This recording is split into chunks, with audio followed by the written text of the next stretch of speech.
Previously on the Vampire Diaries. Katerina, may I introduce to you the Lord Klaus. Klaus is my brother. I'm still processing. I believe the term you're searching for is OMG.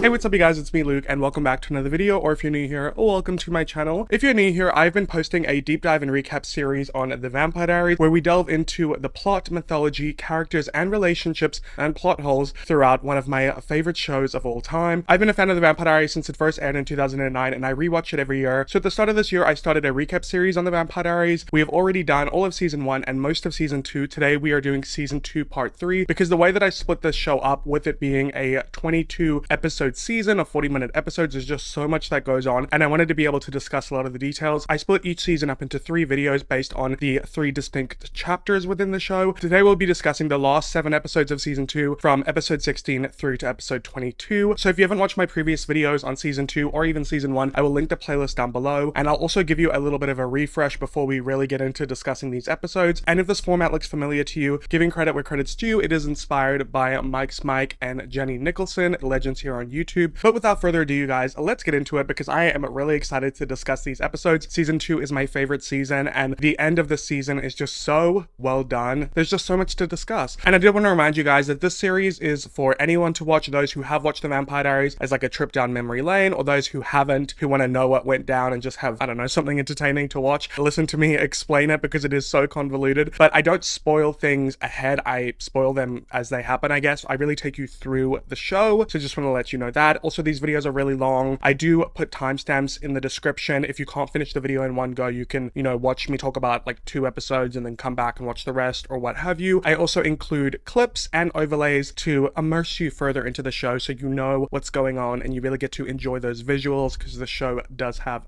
fabulous visuals. But now let's get into explaining how my character mind map works. So first of all, we have all of our main supporting and side characters on this mind map. We have the red strings, which indicate romantic relationships between characters, either past or present. And we have blue strings indicating which characters are family members. We have the X's indicating which characters are dead. We have the question marks indicating which characters still need to be introduced. So far, we just have 3 left for the season. And then we have some of these symbols on the character, which basically just explains what supernatural creature they are. We will discuss these symbols when we get to season 3, but we have this sun and fangs for vampires. We have this symbol for doppelgangers, of which there are only 2 that are identical. They're doppelgangers. And then we have this little symbol that's kind of hard to explain, which indicates which characters. And then finally, we have this little symbol with the moon and the teeth that indicates the werewolves. And then anyone who doesn't have a symbol is obviously a human. Alrighty guys, so that's pretty much it for the mind map. And before we get into the refresh, I did want to remind you, if you aren't aware, that I have a Patreon and I post lots of bonus content over there, but I also have a Patreon exclusive series that's like a companion / sister series to this YouTube series where, how many times can I say series? Where over on my Patreon,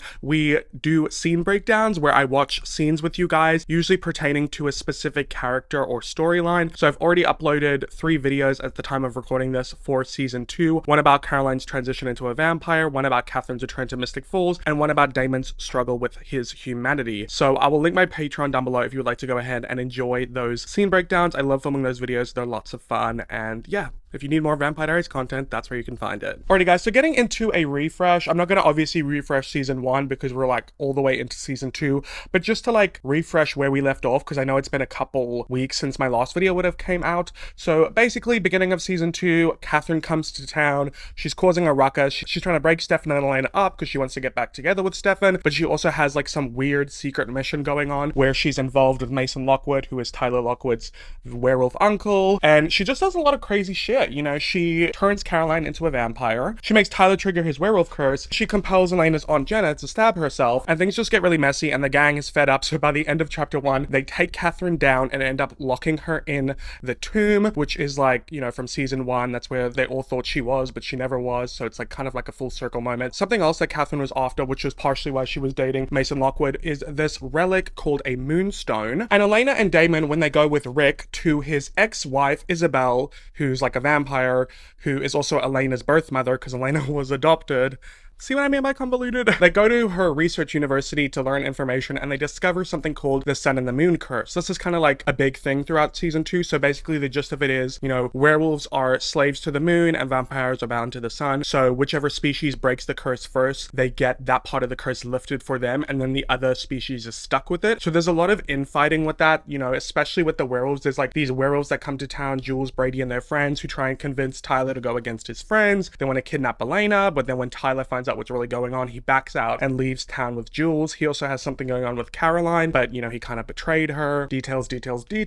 What else? Alaric is their history teacher, but he's also dating Elena's guardian / Aunt Jenna, but she's really upset with him because she can tell he's lying and keeping secrets from her. She doesn't know anything about what happened to his wife or about the supernatural world in general. And John, who is Elena's uncle / birth father, keeps dropping a lot of hints to Jenna that Rick is lying to her about stuff. So that's causing a rift within their relationship. And at the end of chapter 1 into season 2, Elena gets kidnapped by these two characters, Rose and Trevor. We learn a lot of information from them about the original vampire family. So there's these originals, and they tried to go after Catherine way back in the day. We also learned some of that from Catherine's backstory, but Catherine turned herself into a vampire and ran away because they wanted to, well, Klaus more specifically, wanted to sacrifice Catherine because she's a doppelganger and he needed her to break the curse. So she fled, and that's why she's been running her whole life, we find out, and she did all the messed up stuff she did with the tomb vampires and whatnot is because she is running from Klaus. Klaus's brother Elijah is in town because he, you know, wants to take Elena, but we realize that he doesn't actually want Elena for Klaus. He wants Elena to draw Klaus into town because he has issues with his brother Klaus and he wants to kill him. So he creates this deal to like keep Elena protected. She just has to sit pretty in town and he'll protect all of her friends, but you know, she mustn't run or anything, and when the time is right, he will draw Klaus out using Elena. But then Stefan and Damon find out that Elena actually has to die in the sacrifice. Elijah was going to protect everyone except her. So they turn on Elijah because he's just being shady. He also has these two witches working for him, the Martin family, because Klaus has kidnapped and is holding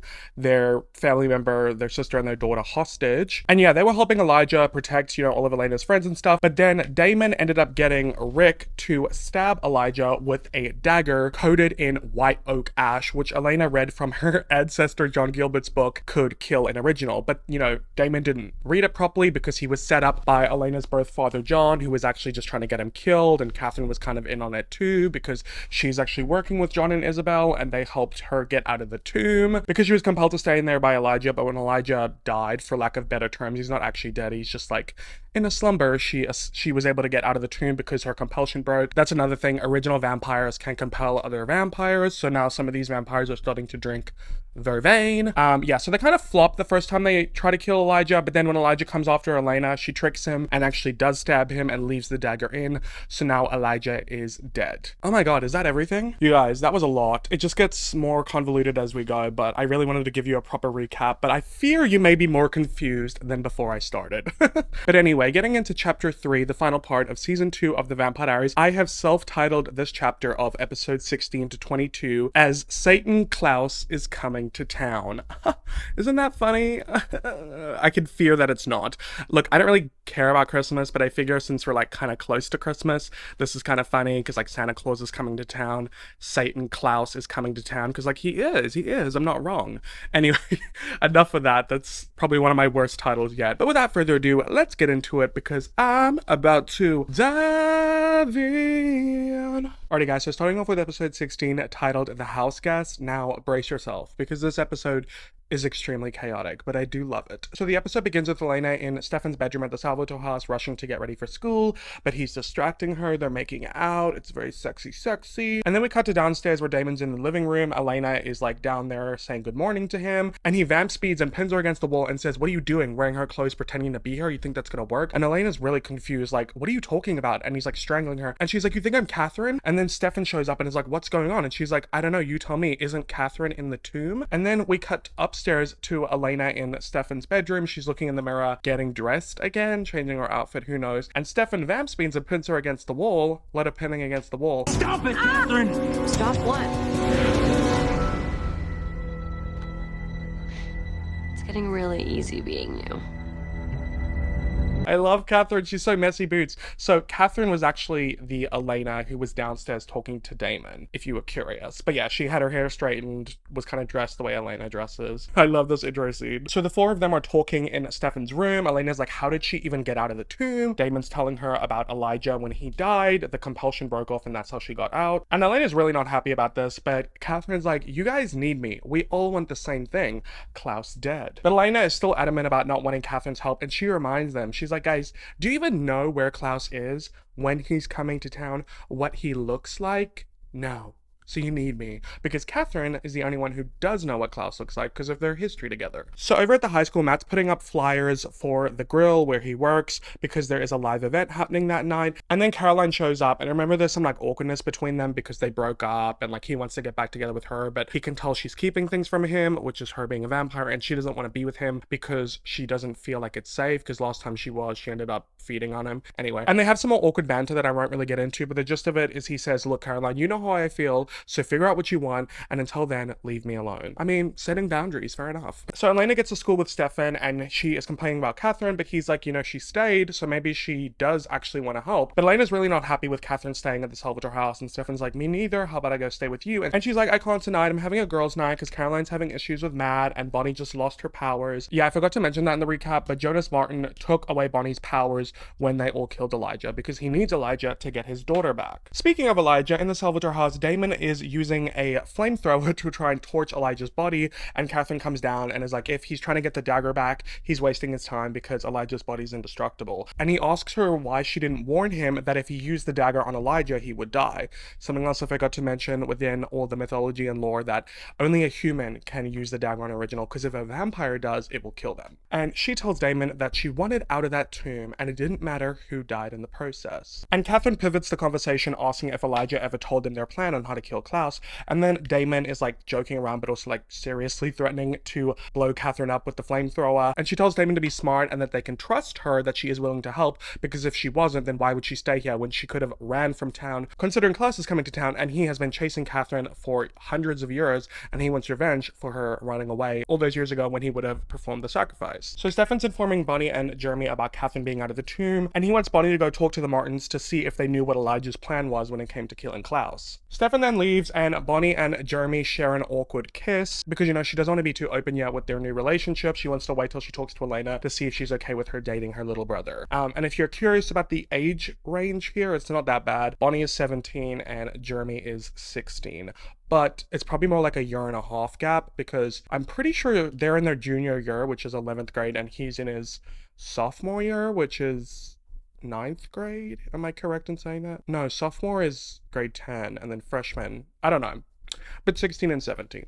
All I know is he was 15 when the series started and she was still 17 when the series started. So he's only freshly 16 this season. Because in terms of timeline, I spoke about this in my first season 2 video. The timeline of season 1 of the Vampire Diaries takes place over 5.5 months, and the timeline for season 2 takes place in only 2 months. But overall, the first 2 seasons are their junior year of high school. So Rick's in his classroom talking to Elena about how John keeps dropping hints to Jenna about Isabel, and she's asking a lot of questions about her body being missing and if they ever found her, blah blah blah, and he wants to tell Jenna the truth because he can't be with her and still keep lying, but you know, at the end of the day he feels like it's Elena's decision, and she's like kind of on board, but she feels as though telling her the truth would be dangerous and she wouldn't even know how to explain it, and how does someone hear that, which is just weird because it's like, it's not like you haven't told other people, like you think that your 15 at the time 16-year-old brother can handle it, not that you told him, but that your, you know, late 20s aunt and legal guardian can't, you know what I mean? They should have told her. So the Martins arrive to the grill to talk to Bonnie and Stefan. The only reason they came is because they want to know where Elijah is. They're pretty pissed when they reveal that Elijah is dead, but they end up staying when Bonnie says that she wants to work with them, wants to work together to follow through with Elijah's plan to kill Klaus and get their daughter back. You know, it's a win-win. So Catherine finds Damon in the Salvatore living room going through a bunch of journals. They don't explicitly say what it is, but I'm going to assume that it's Jonathan Gilbert's journals that Elena found in her parents' lake house. You know, Jonathan Gilbert is her ancestor, and he was very big in the 1864 flashbacks, and his journals were a big part of the plot in season 1. So I'm assuming these journals for the rest of the season are also his, because she was reading them at the lake house, and who else is, you know, writing as many journals as Jonathan Gilbert? That's all that guy did. So the reason he's reading these journals is to find the site of the witch massacre. So in the previous chapter, Elijah was fishing around town pretending to be a historian with Jenna, who is like in the historical society, society, and she's like post-grad in history or whatever, who cares? So after finding that out from Elijah, Damon realizes that there's some importance to this witch massacre site, and Catherine seems to know about it because Emily Bennett told her. So Emily Bennett is Bonnie's ancestor, who was Catherine's handmaiden and very much involved within the plot back in 1864. So we learn from Catherine that when a witch dies violently, they release a mystical energy marking the place of their death with their power, whatever that means. And they wonder what Elijah wanted to do with this site when they get interrupted by Stefan, who informs them that Elijah actually had no weapon to kill Klaus, but he believed if a witch could channel enough power, they wouldn't need one. And Damon realizes, like the power from a spot marked by 100 dead witches. There we go, guys. There's our link. There's our tie-in. Pretty dark. Pretty dark. Lots of themes of sacrifice this season. So we cut to the Jonases getting into their apartment, and Luke is trying to convince his dad that they should work with the gang, saying, you know, what happens if they can find the witch burial ground? We and Elijah have been looking for it, and we still haven't found it. And he's like, come on, Dad, we need a backup plan if we're going to save Greta. So that is the name of the missing Martin family member. Her name is Greta. I always loved that name. If you've watched that Greta movie with Hilary Duff, that movie was dark though. Anyway, Martin tells Luca that Elijah is the answer, not Stefan and crew. They're the enemies, and he just wanted them to think that they were going to work with them. But really what Martin wants to do is bring back Elijah and get him to kill them all. Ooh. Anyway, y'all, so girls' night is in full swing. Not sure why I'm doing body rolls, but I love girls' night. We've got Caroline, Elena, Bonnie. They're ordering a pizza, discussing what movie they want to watch. Caroline wants to watch The Notebook. They're like, we've watched that a million times already. And then Jenna shows up, and, you know, Jenna's still not really in a good mood because of Rick. And Elena invites her to come talk with them and is like, you know, Caroline's going through some similar stuff with Matt. And then Caroline and Jenna have a back and forth about keeping secrets or hiding things from someone you're in a relationship with, because obviously, you know, Jenna and Caroline are on different sides of that spectrum. To play devil's advocate, maybe there is a great reason why he's not telling you. Caroline is the one keeping the secrets in her relationship, and Jenna is the one having the secrets kept from her. So, you know, they're putting food for thought in each other's heads. Not his call to make. I mean, I deserve the truth. Everybody does. Sometimes it's harder than that. Not if it's somebody you care about, it isn't. But things are getting pretty gloomy, and Caroline suggests that to pick up the vibe, they should all go to the grill because of the live event happening that night. So over at the Jonas' apartment, they are performing a spell where Martin is helping Luca find Elijah by using himself as an anchor. So they're holding hands, doing their chant, and Luca, like, kind of the best way I can describe it, astral projects himself into where Elijah is, which is in the Salvatore house. So he first arrives just at the entrance of the Salvatore house, so he realizes he must be there. And he sees who he thinks is Elena and Damon in the living room, you know, reading the journals, when actually it's Catherine and Damon, but he doesn't know that yet. Jonah tells him to just focus on Elijah, he'll feel him, go follow him, so he goes and walks to look for Elijah. So we're with Catherine and Damon, and she's reading the journal, finding out that the night that Emily died was at the site of the massacre too, at the hands of the council. Damon still doesn't believe that she wants to help, and they go on and on about that. You know, this whole friendly, cooperative thing? I don't buy it. I have no reason to lie to you, Damon. Why? But then Catherine says she's hungry, and Damon's like, you know where the blood is, go find it. So she goes down to the cellar, which is obviously where they keep their dungeons, their like cells. I don't know what you would call it, but they also keep their big deep fridge of blood bags in there. So she's going to get one, but she hears a noise and is like, what's that? She goes into the cell where Elijah is to check on him, and she starts to notice that the dagger is coming out of Elijah's body because Luca is pulling it out of his body instead of just waiting for her to leave. So Catherine vamp speeds to push the dagger down and keep it down, and Luca's telling Jonas that she's stronger than him, and he's like, that's not Elena, that's Catherine. You need to kill her. Find a stake and kill her. So Luca goes to find a stake, and Catherine's like, okay, everything seems okay then. And upstairs, Stefan arrives, and he's talking to Damon, asking if he found anything, and Damon's like, no, we didn't, but like nodding his head and showing him the page, and Stefan's like, oh, that's a bummer. So they obviously found something about the witch massacre, but they don't want Catherine to overhear it with their vamp hearing. So downstairs in the cell, Catherine sees a bunch of firewood fall down and yells out for Damon and Stefan, saying, you better come down here.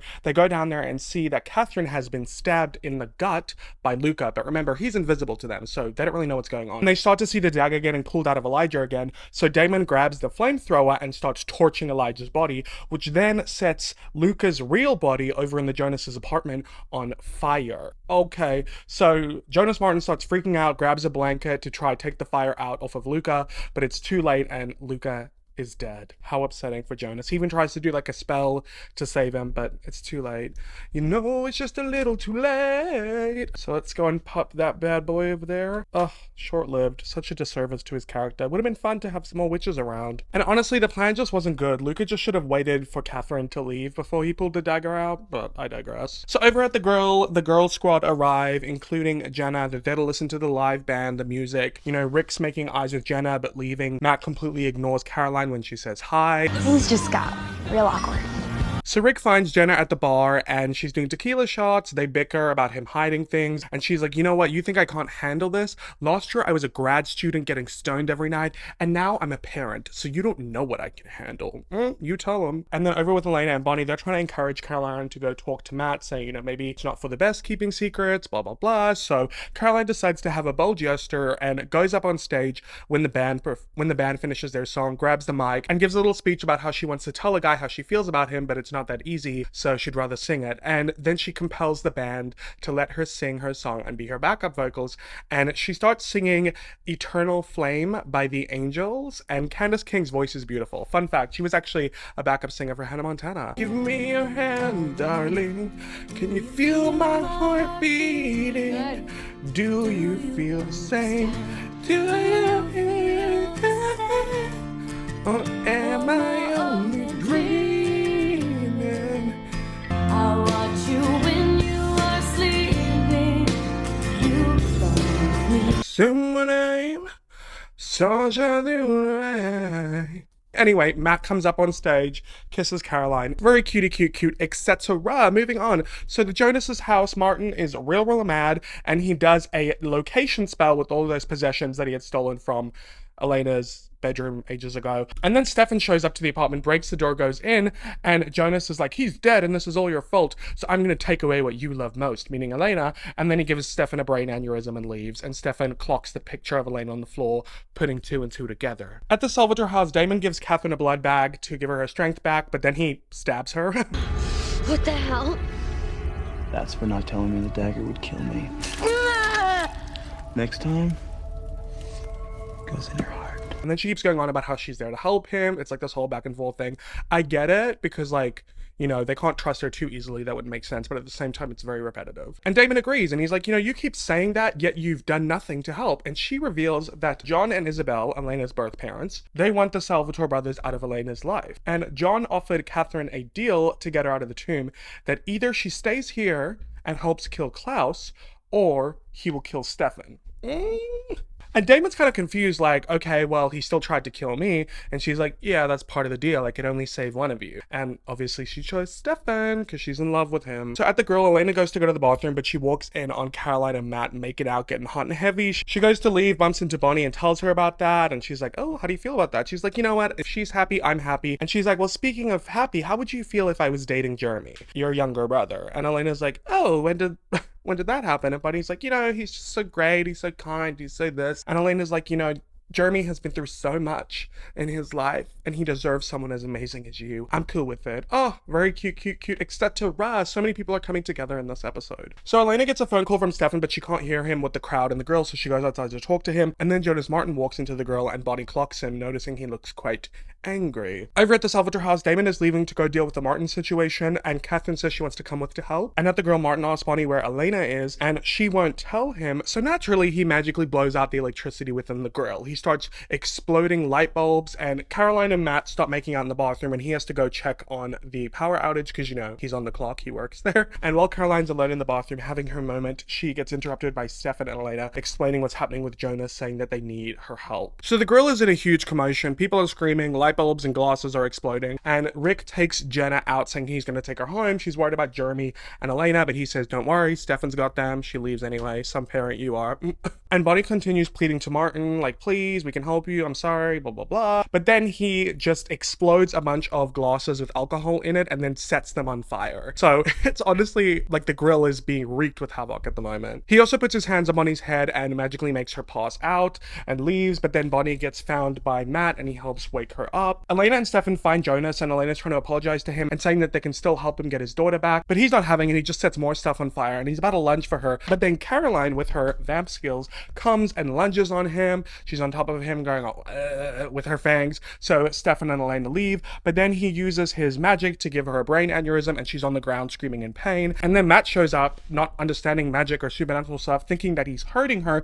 He's trying to protect her from him. And then Jonas breaks a beer bottle and stabs Matt in the neck. Okay, that's no longer magic. That's just first degree murder. So Jonas leaves and Caroline's freaking out, you know, trying to heal Matt, but she has her craving. She's a new vamp. She has to breathe through the temptation. But eventually she feeds Matt her blood to heal him and he's like really scared and confused. Okay, we're done at the grill. That was honestly so exhausting. So over at the Gilbert house, Bonnie is trying to process everything that just happened and especially Luca being dead because she was like frenemies with him. But Jeremy's like, you know, you shouldn't feel bad about this. I don't, blah, blah, blah. And it's just like, what the hell, Jeremy? You know, just because they're on opposing sides to you does not mean that they're evil. You know, they're just trying to save their daughter from Klaus and you're just trying to save your sister from Klaus. Like, you're really not that different, okay? He was not evil. I just really don't like the way that Jeremy talks about Luca.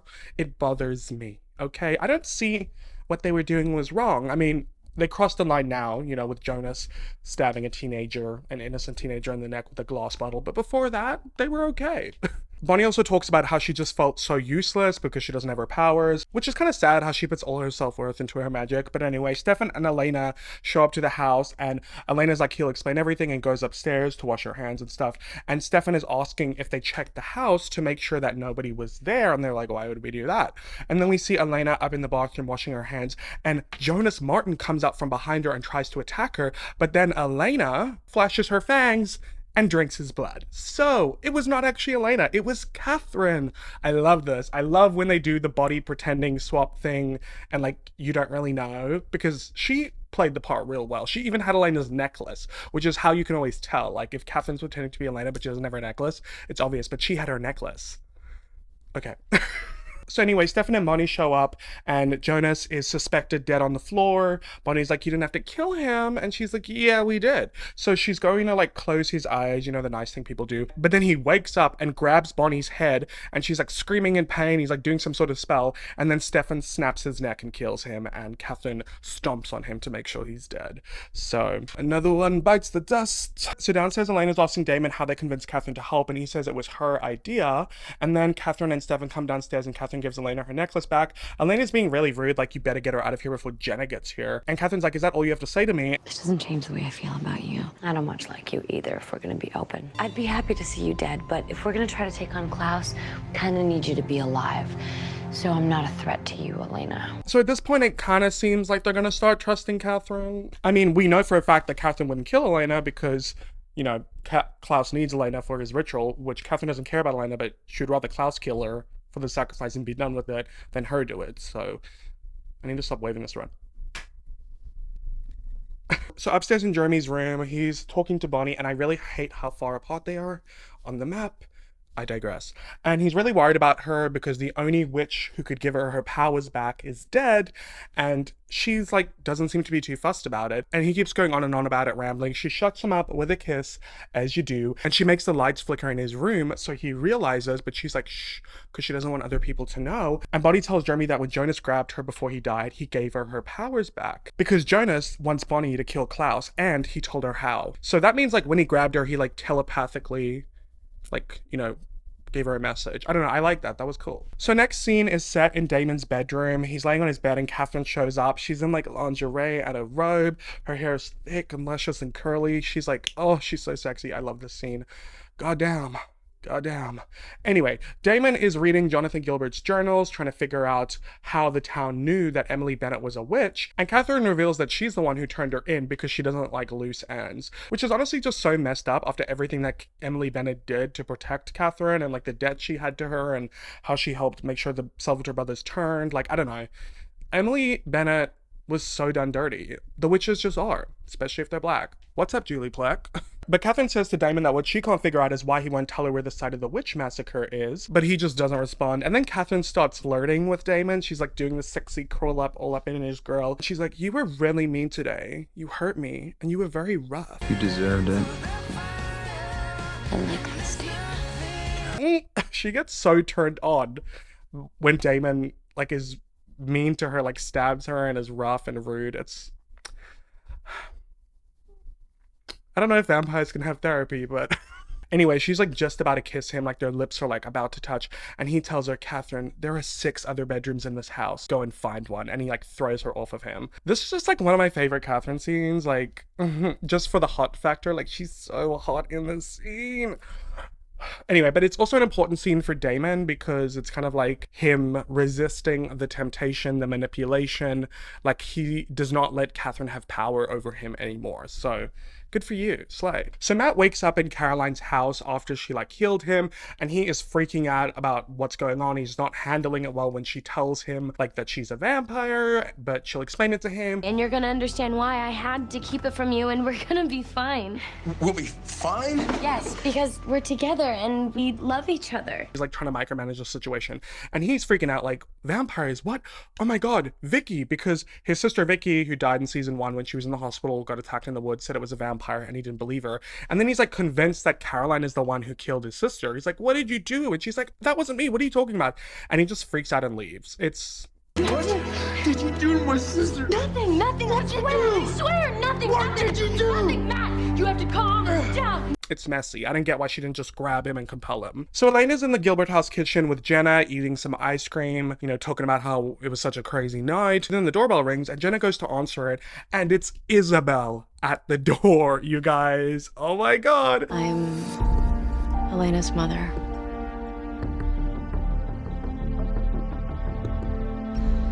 Isabel. End of the episode. Such a good cliffhanger because, you know, all this intrigue and mystery with Jenna and Rick of her not knowing what happened to his ex-wife. She thought he was dead, her body was missing, but now she's alive on your doorstep. Just so good. Anyway, I love that episode, but it was just really chaotic and like kind of difficult to explain because there was like so much action, so many characters, so many moving parts. But let's just move on. So episode 17, titled Know Thy Enemy. So this episode begins right where the last one ended, with Isabel at the front door of the Gilbert house with Jenna and Elena. Obviously she can't get in, she has to be invited in, and she says to Jenna, So you're the woman who's dating my husband.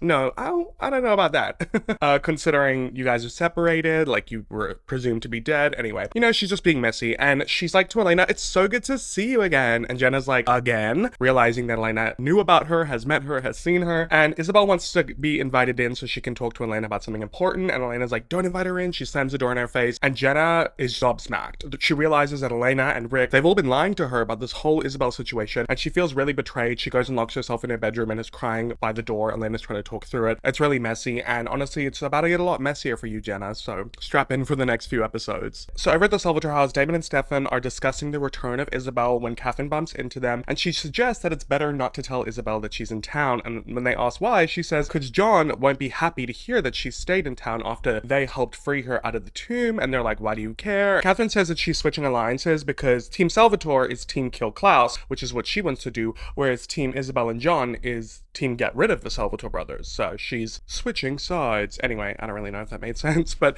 they're kind of sus as to why Catherine doesn't want Isabel knowing she's there, and she's like, come on guys, be smart. If you ever need me to swap places with Elena again, the less people who know I'm here, the better. Which she's making some points, but at the same time, we know Catherine's on her manipulation game. So Rick shows up to the Gilbert house to talk to Elena and check on Jenna, and she says that Jenna hasn't come out of her room, and then Jenna comes downstairs, convenient timing, and she says how she feels betrayed, they've been lying to her, and she's gonna go stay on campus. Because remember, she is a graduate student, I don't really know. And Rick's trying to apologize to her, but she's ignoring him, and she tells Elena she needs to go to the Lockwoods to accept a historical societies check for her mom's foundation. Yeah, whatever that means, and they try to stop her, but ultimately she just leaves. Jenna, please just, I don't have it in me to hear any more lies from you. And then John shows up saying it's better that Jenna's gone with everything going on, and then Rick punches him in the face and apologizes to Elena and leaves. Elena's like kind of trying to hold back a laugh, and she tells John, you realize this is all your fault, right?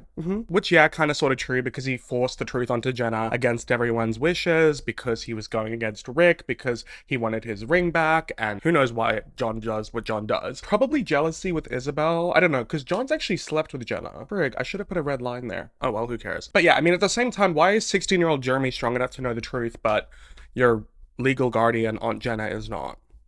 Anyway, so Caroline's freaking out on the phone to Stefan in her car. It's basically a big Ford Focus product placement ad. There's quite a few of those in the show here and there. They're not too bad, but they're pretty obvious. So she's like, you know, connecting to Bluetooth, calling speaker, like zig zig zag on the car, basically showing the features.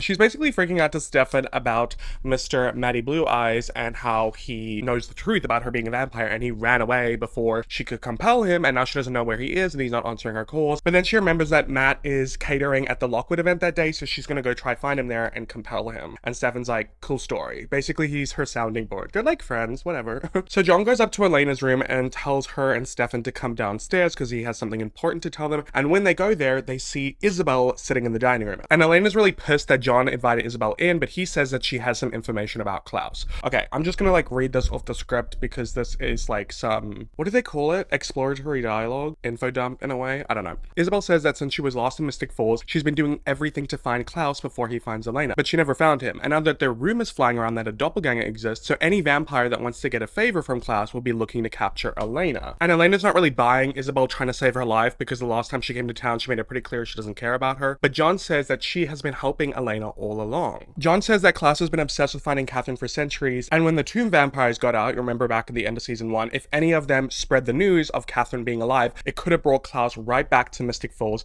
where he would find Elena, which is why Isabel and John orchestrated the whole mass murder of all the tomb vampires in the season 1 finale. Elena's like, yeah, but you know, you tried to kill Stefan and Damon too, and he's like, well, duh. I actually really love this scene because I like how it expands on season 1 and like ties back to it and makes the plan and everything that happened in the final episodes of season 1 make a lot more sense. And it just, there's a lot of attention to detail there. I really like it. The writers they were doing something. They really knew what they were doing at this point. It's beautiful until it isn't. Anyway, so Isabel tells Elena that she has a safe house for her where no vampire can go in unless she invites him in, even Isabel. But Elena doesn't want to take her up on the offer and tells her to get the hell out of her house. And at the end of the day, I don't really think it's a good plan anyway, because like, is she just gonna be a sitting duck in that house? You know, like, just because a vampire can't go in doesn't mean like Klaus can't compel a human to go in and get her, or like set the house on fire, etc, etc. So Damon, Jeremy, and Bonnie arrive to the Martins' apartment where Luca is lying all burnt up and his body's like, you know, mangled. So Damon wraps it up, he's gonna bury it. Bonnie has a moment, and they're there because Bonnie's looking for a specific spell, the spell that Jonas told her that she could use to harness the power from the dead witches at the massacre site. And yeah, so she needs to find it, but they have so many grimoires all over the place. But she ends up doing a spell to find the spell, and a grimoire falls out of the bookshelf and opens up onto the exact page that she needs, and she tells them to grab the rest of it. So now Bonnie has centuries worth of grimoires from the Martins that they'd been collecting all throughout witch history. She's gonna have so many more spells and magic to her disposal. Like, at the end of the day, might I suggest that you don't F with my sis, because she's No. So Isabel arrives at the new foreclosure she's inhabiting. This is like kind of her thing we learn in season 1 is she just stays in the nicest foreclosures in town. So from what I understand, a foreclosure is when somebody can't afford their mortgage, so the bank takes the house away from them and then you could buy it at a cheaper cost. Like, I don't really know. Something like that, doesn't matter. And she still has her boo thing, that gay cowboy from season 1 who she's teaching French. It's like a human she has compelled. But the girl's no longer there. Whatever happened to her? What was her name? Mada Sherry? I think her name was Sherry. Anyway, so then Miss Katarina sneaks up on Isabel, and at first you think they're about to fight, but then she's like, I missed you, bitch. I'm kidding, they don't swear on this show. Actually, they do say bitch. Food for thought. And they're hugging, so it looks like Catherine and Isabel are besties. I mean, it kind of makes sense when you think about how much they've been working together, and then we also learn when Elena meets Isabel that she found Catherine when she first turned into a vampire and learned a lot from her. So, but at the same time, it must be kind of weird that your bestie looks identical to your daughter. Not that she fully considers her as a daughter, but at some points it seems like she does. Anyway, I'm going on way too many tangents today, you guys. I'm like a little lightheaded. I'm getting sick. Might be the Rona. I did test and it was negative, but I'm not entirely convinced, so we shall see. Anywho, so Isabel tells Catherine that she's been busy making a plan with Klaus to save her life. She then pours Catherine a glass of wine, or so we think. A vintner I knew in Avignon. It's tasty. But it's actually blood in a wine bottle mixed with wine, or is it just blood? Either way, I think that's really funny, like drinking blood out of a wine bottle into wine glasses. And can I just say, like, I feel like I have to point out every time Catherine looks exceptionally hot, like hotter than usual. And in this scene, this is the one that everybody uses in their edits on TikTok, where she's like, you know, drinking the wine and she's like, ooh, he's delicious. And then she like licks her finger. That was the one. Ew, what is under my nail? I have longer nails and I think that was a bit of food. That is nasty. That is a bit grot because the last time I ate was like 4 hours ago, so I don't know how long that's been there. Oh, that's a bit grot. Anyway, so they're sitting and chatting and Catherine's like, oh, I heard you visited the Gilbert house. What was up with that? And she's like, John told me that Rick was dating Auntie Vanilla and I got jealous, which is funny. I don't know how, what does Auntie Vanilla even mean? Because doesn't vanilla mean like you're just like super white?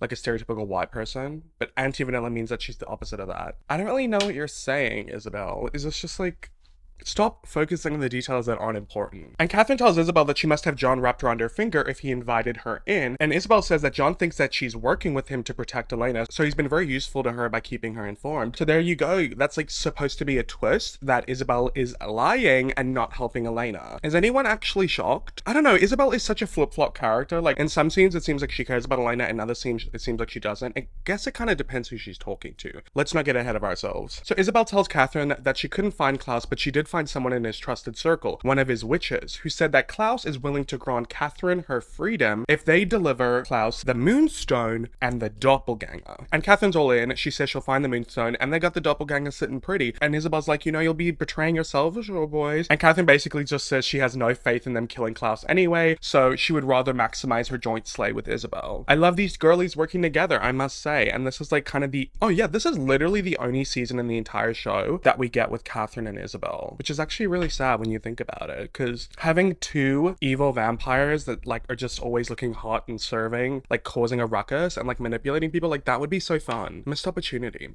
Anyway, I digress. So over at the Salvatore house, the brothers are discussing with Elena how to keep her safe, and basically they want to like be bodyguards to her, like she's gonna have a Salvatore brother with her at all times, which where do I sign up for that? Catherine then shows up and asks what the plan is on how to kill Klaus, but look around, everybody on mute because none of them want to say anything, and she's like, wow, you know, I thought I'd proven myself that you could trust me when I helped you get rid of the witch and when I delivered you the Moonstone, a werewolf, and the dagger. And she's like, by the way, where is that Moonstone? And they won't tell her where it is because they still don't trust her, and like rightfully so. Let me be honest with you. Don't mistake the fact that we even set you on fire in your sleep for trust.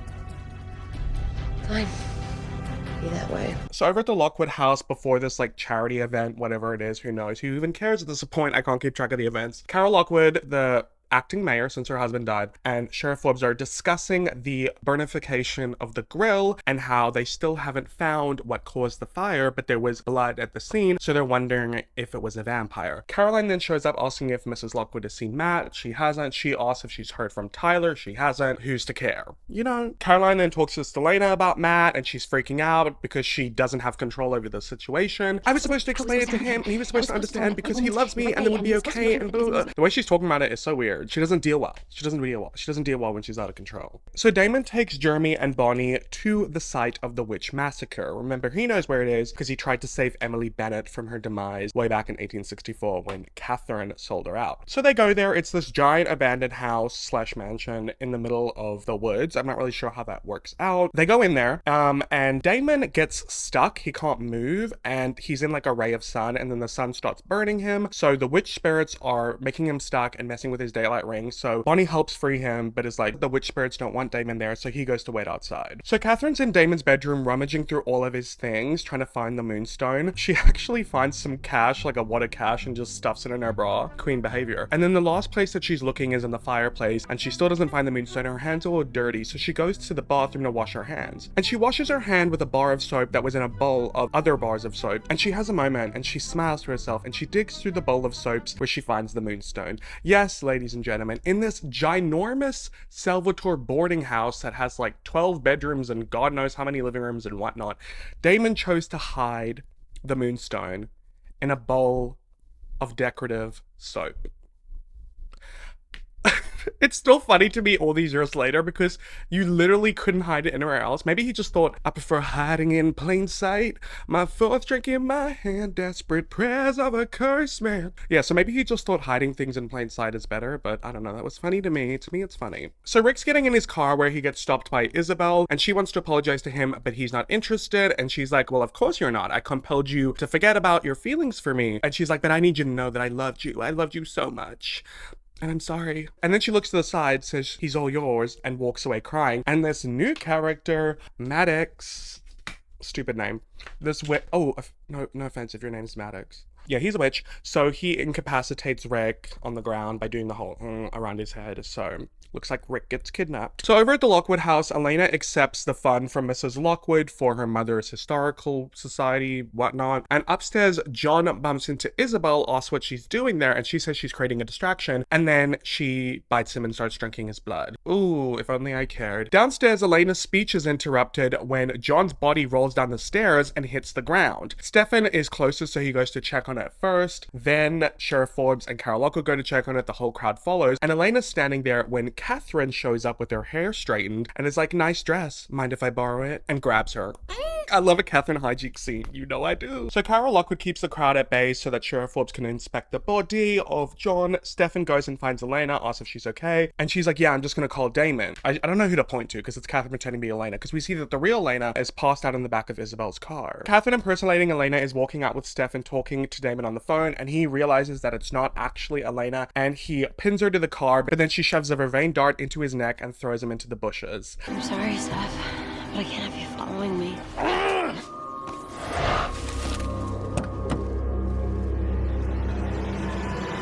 I don't know, to me it's funny. Catherine just always has to do things in the most camp, ridiculous way ever. So back at the abandoned witch house, Bonnie pulls out the grimoire and does her spell, and the spirits of the witches are whispering. The spirits have Bonnie in a trance, witchy woo woo, crying out in pain. It's really creepy, and Jeremy's trying to help her, but the witch spirits throw him back and keep him away from her as the witch spirits like overtake Bonnie's body.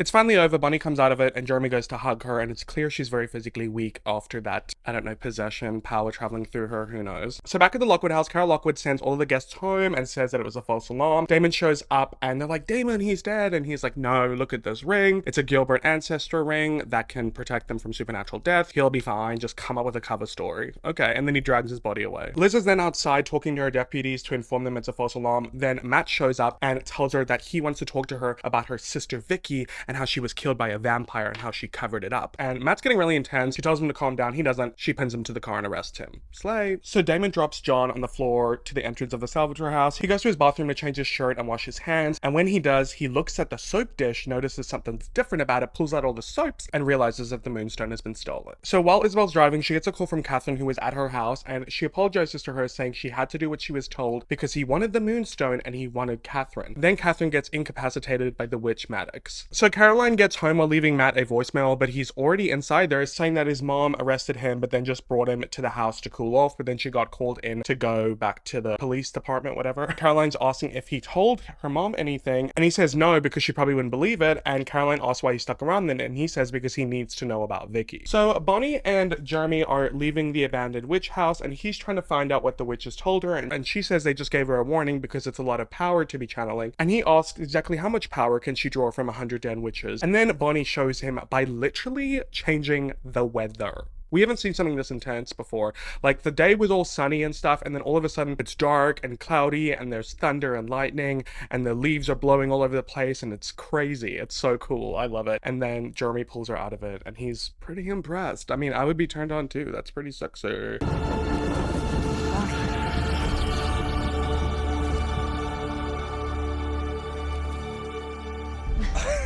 A girl who can change the weather, wouldn't want to get in a fight with her. So at this point, Damon and Stefan have realized Elena's been kidnapped, and they go to the nicest foreclosure in town because Damon knows that that's Isabel's pattern because he's the one who turned Isabel, remember, and he also slept with her. Messy, messy boots. So yeah, Isabel's stuff is there, but they can't find Elena there, so they go look somewhere else. I don't know why they didn't just get Bonnie to do a locator spell. So Isabel's henchman, who was actually the one driving the car, lets Isabel out, and they're at some graveyard, and she tells Elena to come out, otherwise she can just compel her, and she asks if that's why Isabel betrayed Catherine, because she was compelled. And she asks Isabel if she's taking her to Klaus. Isabel can't answer any of these questions because of her compulsion, but she shows Elena a tombstone, which is actually a tombstone for her. And she says that her parents put it there, even though there's no body buried there, and they visit it every week. And then she goes on this whole discussion about the human part of her and the vampire part of her. She says that maybe the human part of her that she abandoned is buried there too, the part that dreamed that one day she would meet her daughter. To Elena's surprise that she's showing that she's caring, but she says instead Elena met the part of her that would betray her in flesh and blood. She then gets a phone call from the witch saying that he has Catherine and Klaus has everything that he needs so she can let the doppelganger go, and that Isabel has done her part. Isabel seems very relieved that she is done with this compulsion, situation. And now why would Klaus let Elena go? Interesting. What was the point of kidnapping her, this whole facade? But in a twist of events, she apologizes to Elena. I'm so sorry, Elena. I was such a disappointment to you. And she rips off her daylight necklace and bursts into flames and dies. Elena's obviously shook, but it all happened so quickly. Like, we've seen other points. We saw it earlier with Damon when they're in the sun, and they don't burst into flames instantly. I don't know, it was kind of weird how it happened so quick. I think it should have built up a little bit. Maybe the UV rays were very intense that day. Timing can sometimes be a plot hole, but I digress. So Isabel's dead, and look, the idea of this bothers me because I would have loved to have Elena at least have one parent, one mother, and the idea of her mother, you know, being a vampire, being so interconnected with Rick and Damon, it's a good idea, and like her connection with Catherine, I like it, but the reason I'm not that bothered by it is because, no offense to the actress, I don't know if it's her or the writing of the character, but Isabel is not as compelling as she should be. With all of that backstory going along, I did not enjoy her scenes. So in the Forbes house, Caroline is finished explaining everything to Matt, all the stuff that she compelled him to forget in the beginning of the seasons, of how she attacked him, and that's why she broke up with him, because she didn't want to risk hurting him again. She apologizes for what happened to Vicky, even though she had nothing to do with it, and Matt says that he feels so alone because his mom doesn't care, his sister's gone, all of his friends are liars, and now Caroline's a vampire, and he says he can't take it and asks her to compel him to forget, and she's reluctant to do so, but he says that he doesn't want to look at her and see what he's seeing. Oh, that's pretty rough, because like she kind of looks the same. In fact, she looks better. She doesn't want to compel him to forget, but he screams at her to do so, so she does. Maybe after a little Just while. make me forget, Caroline! Okay. In the Salvatore house, Elena's holding Isabel's necklace and talking to Stefan, trying to process her emotions, saying that she never thought she'd feel bad about Isabel being dead. Yet here she is, and Stefan's like, yeah, you know, she was your mother. Of course you're gonna feel some type of way about it. They're also wondering why Klaus let Elena go, and they realize because he knows that Elena's not gonna turn into a vampire, and he knows that they're gonna keep her safe, and he knows that she's not gonna run because she doesn't want to risk her family getting killed like what happened to Catherine, so she's just a sitting duck. Then Damon comes in and says, that's why we've taken some precautions, and they're gonna put the Salvatore house's deed in Elena's name so that they can turn the whole house into a safe house for her, because they kind of liked Isabel's idea. And this whole time, the Salvatore house has been in Zach's name, who's dead, which is why any vampire has been able to enter thus far. John then wakes up from his slumber. He's been lying on the floor this whole time, and Damon grabs him, and he says that he swears he has no idea what Isabel was going to do, and Elena tells Damon to let John go because she needs to have a talk with him. So over at the Gilbert house, Jeremy has been reading the Grimoire, the spellbook, and is really pissed off at Bonnie because it says that if she uses too much of her power, it'll kill her, and he asks her how much it would take for her to kill Klaus, and she says all of it. And he gets really upset because he doesn't want Bonnie to die, and she's like, Jeremy, this is what I was born to do. Do you think I was just given these powers to light candles and make pillow feathers fly in the wind? I don't think that's what she said, but something to that effect. There's a reason I was called to do this. No one's called to get themselves killed. And Jeremy's like, Elena will never let you do this, and she's like, and that's why you're gonna promise not to tell her. And he goes on saying Elena wouldn't want you to die for her, and Bonnie says that it's not just for Elena, it's for everyone. Klaus will put everyone in danger, and that she's the only one who can put an end to him, so it's her decision. And it's really tough spot for Jeremy to be in. We'll talk about it more in the next episode, but like, either his sister or his girlfriend dies. So it's nighttime now, and Matt gets into Sheriff Liz Forbes' car, and he tells her that he drank that vervain stuff and got Caroline to tell him everything and let her think that she made him forget, just like Liz asked. And she wants him to tell her everything, and Matt says he feels like Caroline died, and Liz is like, because she did, and they're both crying, and God, it's so dramatic. Like, it's the same Caroline. She's just a little bit enhanced. But yeah, so now Liz and Matt know all about the vampires and know that Caroline is one of them. Goddamn Caroline, if only you grabbed Matt that night and compelled him to forget. Messy, messy boots. So at the Salvatore house, John is talking to Elena, saying he had no idea what Isabel was planning to do and that she was working with Catherine, and Elena asks why he even put his trust in Isabel. And a really touching moment, he says, I was there when she gave birth to you, Elena. I saw how heartbroken she was to give you up. And she was the first girl that he ever loved. Remember, she was 16 and pregnant, so that's why she gave her up. And he says, all because of this, when Isabel told him that she wanted to protect Elena, he believed her. And I'm not really sure why Elena didn't tell John that Isabel was compelled, because it's not like Isabel chose to betray her daughter. She was compelled by Klaus to do so. It was not her choice. Why are we not getting that? Why am I defending Isabel though? Like, who really cares? Anyway, John tells Elena that he'll do whatever Elena wants now, and if she feels safer with him gone, then he'll leave. And then later tells John that he screws up everything he touches, but he's the only parent that she has left. So maybe she can learn not to hate him, which is true. Girlie got 4 parents, and now 3 of them are dead. All within like the matter of 2 years. It's pretty rough out here. So over the Salvatore library, Damon tells Stefan that Bonnie has her powers back, and she was able to harness the power from the 100 dead witches. And they're like, oh my god, no one knows that Bonnie has her powers back, or how much power she does have. She's our secret weapon. Poor Bonnie, why does everything always have to fall on her shoulders? This is why I said, get some of the witches up in here. She never gets a day off. So then we cut to Catherine waking up in what seems to be some random apartment where she sees a man sitting in a chair with 2 vials of blood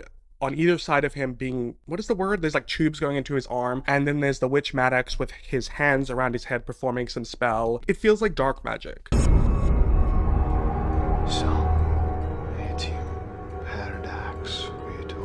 So then the camera pans around, and that man is Rick. Remember when he got kidnapped? So he stands up, and then the witch Maddox bows down to him like he's some sort of royalty. Catherine's really confused. She's like, OMG, Rick, what are you doing here? She tries to vamp speed out of the apartment, but she can't get out of the front door. There's like a magical barrier blocking her. Then a lark comes up to Catherine, all up in her girl, and says, hello, Katerina, in Bulgarian. Zdravey, Katerina.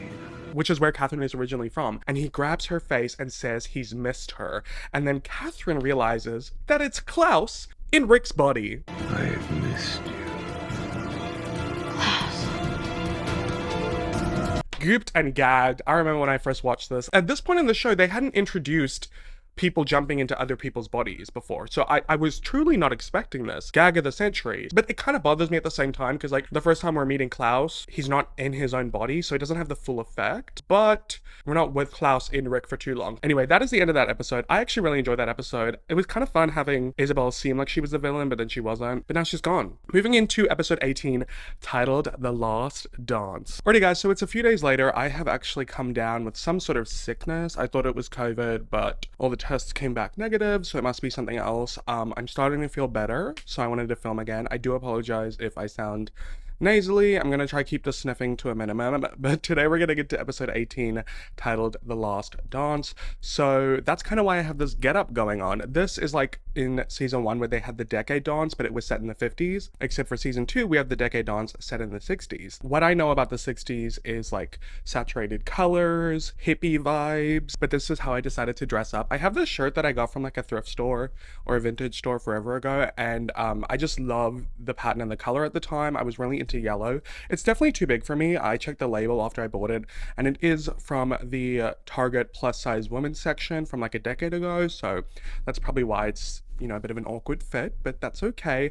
I've got a couple friendship bracelets on that this girl gave me.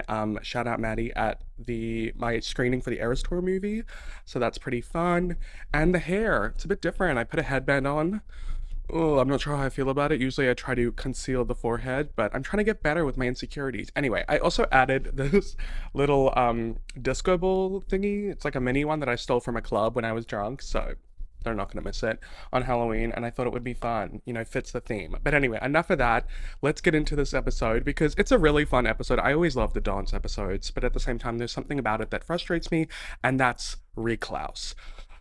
Klaus being in a Lark's body. I'm calling him Klaus. That's what we're gonna call him. So we open up in a Lark's apartment where Klaus is questioning Catherine about the goings on so he can pretend to be Rick. You know, he needs all that information. And he also mentions that he wants Elijah to stay daggered and out of his way. And Catherine tells Klaus that she's told him everything that she knows, and he compels her to double check. Catherine says the last that she heard, they were trying to find a way for Bonnie to harness enough power to kill an original, but last she heard, Bonnie didn't even have her powers. Catherine also begs Klaus to just get on with it and kill her, but he tells her that he's been searching for her for 500 years since she ran, and her death is going to last at least half as long as that. And she's stuck in a chair because he's compelled her to stay there, and he also is going to leave because he wants to go set sights on his doppelganger, and tells Catherine to repeatedly stab herself in the thigh until he gets back, and if she gets bored, switch legs. Oh,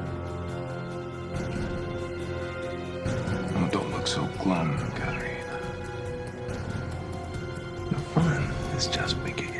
guys. You don't even know the half of it when it comes to Klaus. I mean, if you know, you know, but if you don't know, what you don't know is a lot. So over in the Salvatore house, Elena is with Bonnie and some lawyer. She is signing over the deed from Zach's name to her name so that the Salvatore house, you know, can be her safe house. So she goes ahead and does that, and Damon and Stefan are outside talking, wondering what's happening to Catherine. They think she might be dead, that Klaus would have killed her, and they're like kind of somber about it, but at the same time they also kind of hate her. Then the lawyer leaves and Elena invites Stefan in, and before she invites Damon in, she tells him to promise to abide by her rules, no more lying and no more secret agendas, and he agrees so he can be invited in, but we know that he's lying about not lying. Bonnie and Elena are about to leave for school, and Damon and Stefan try to stop them, saying, we didn't just sign this house over in your name as a safe house for you to leave it, and she's like, well, I'm not going to be trapped here, and besides, standing next to Bonnie is probably the safest place I can be. I'll be fine. So they give up and Stefan goes with the two of them to school. And true, like literally what is the point of them signing the Salvatore house into her name so she has a safe house if she's just going to leave it? Because at the end of the day, she's still going to go about her life, like go to high school, go to all these different events, go to the Grill, go to all the different historical society events, and it just doesn't make sense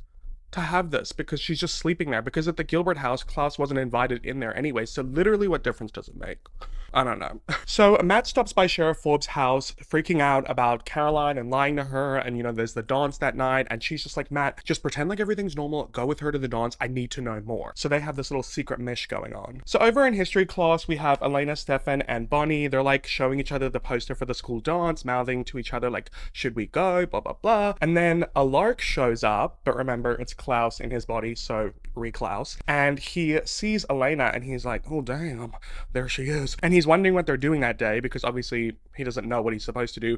And the student Dana tells him that they have been learning about the 60s because of the decade dance, and then because Klaus actually lived through the 60s, he starts rattling off a bunch of things that happened that decade, and he last mentions Watergate, but Elena corrects him saying Watergate happened in the 70s, but she calls him Rick, and everyone in the class looks at her like, you calling him by a nickname? And then she's like, Mr. Saltzman? And he's like, yes, thanks, Elena. And it's kind of creepy. You know, I've always been of the opinion that the actor who plays a lark has a creepy face. So I think it kind of makes sense that if out of anyone's body to put Klaus in, they put him in a lark, but at the same time, I don't like characters being inside of other characters' bodies. It's something that just bothers me because I want to see the actor who plays the character embody the character, not a different actor. So outside of the high school, the students are painting and prepping for the dance that night, and of course, who's running the show but none other than Caroline. Matt shows up and gives her a big fat passionate kiss, and they discuss what costumes they're going to be wearing that night. So he's going as JFK and she's going as Jackie Kennedy. If only Matt got assassinated that night. I'm kidding. Not really. So then in the cafeteria, Jeremy is arguing with Bonnie once again about her wanting to sacrifice herself to save Elena and how she should tell Elena, but she makes him promise not to. And then Elena shows up,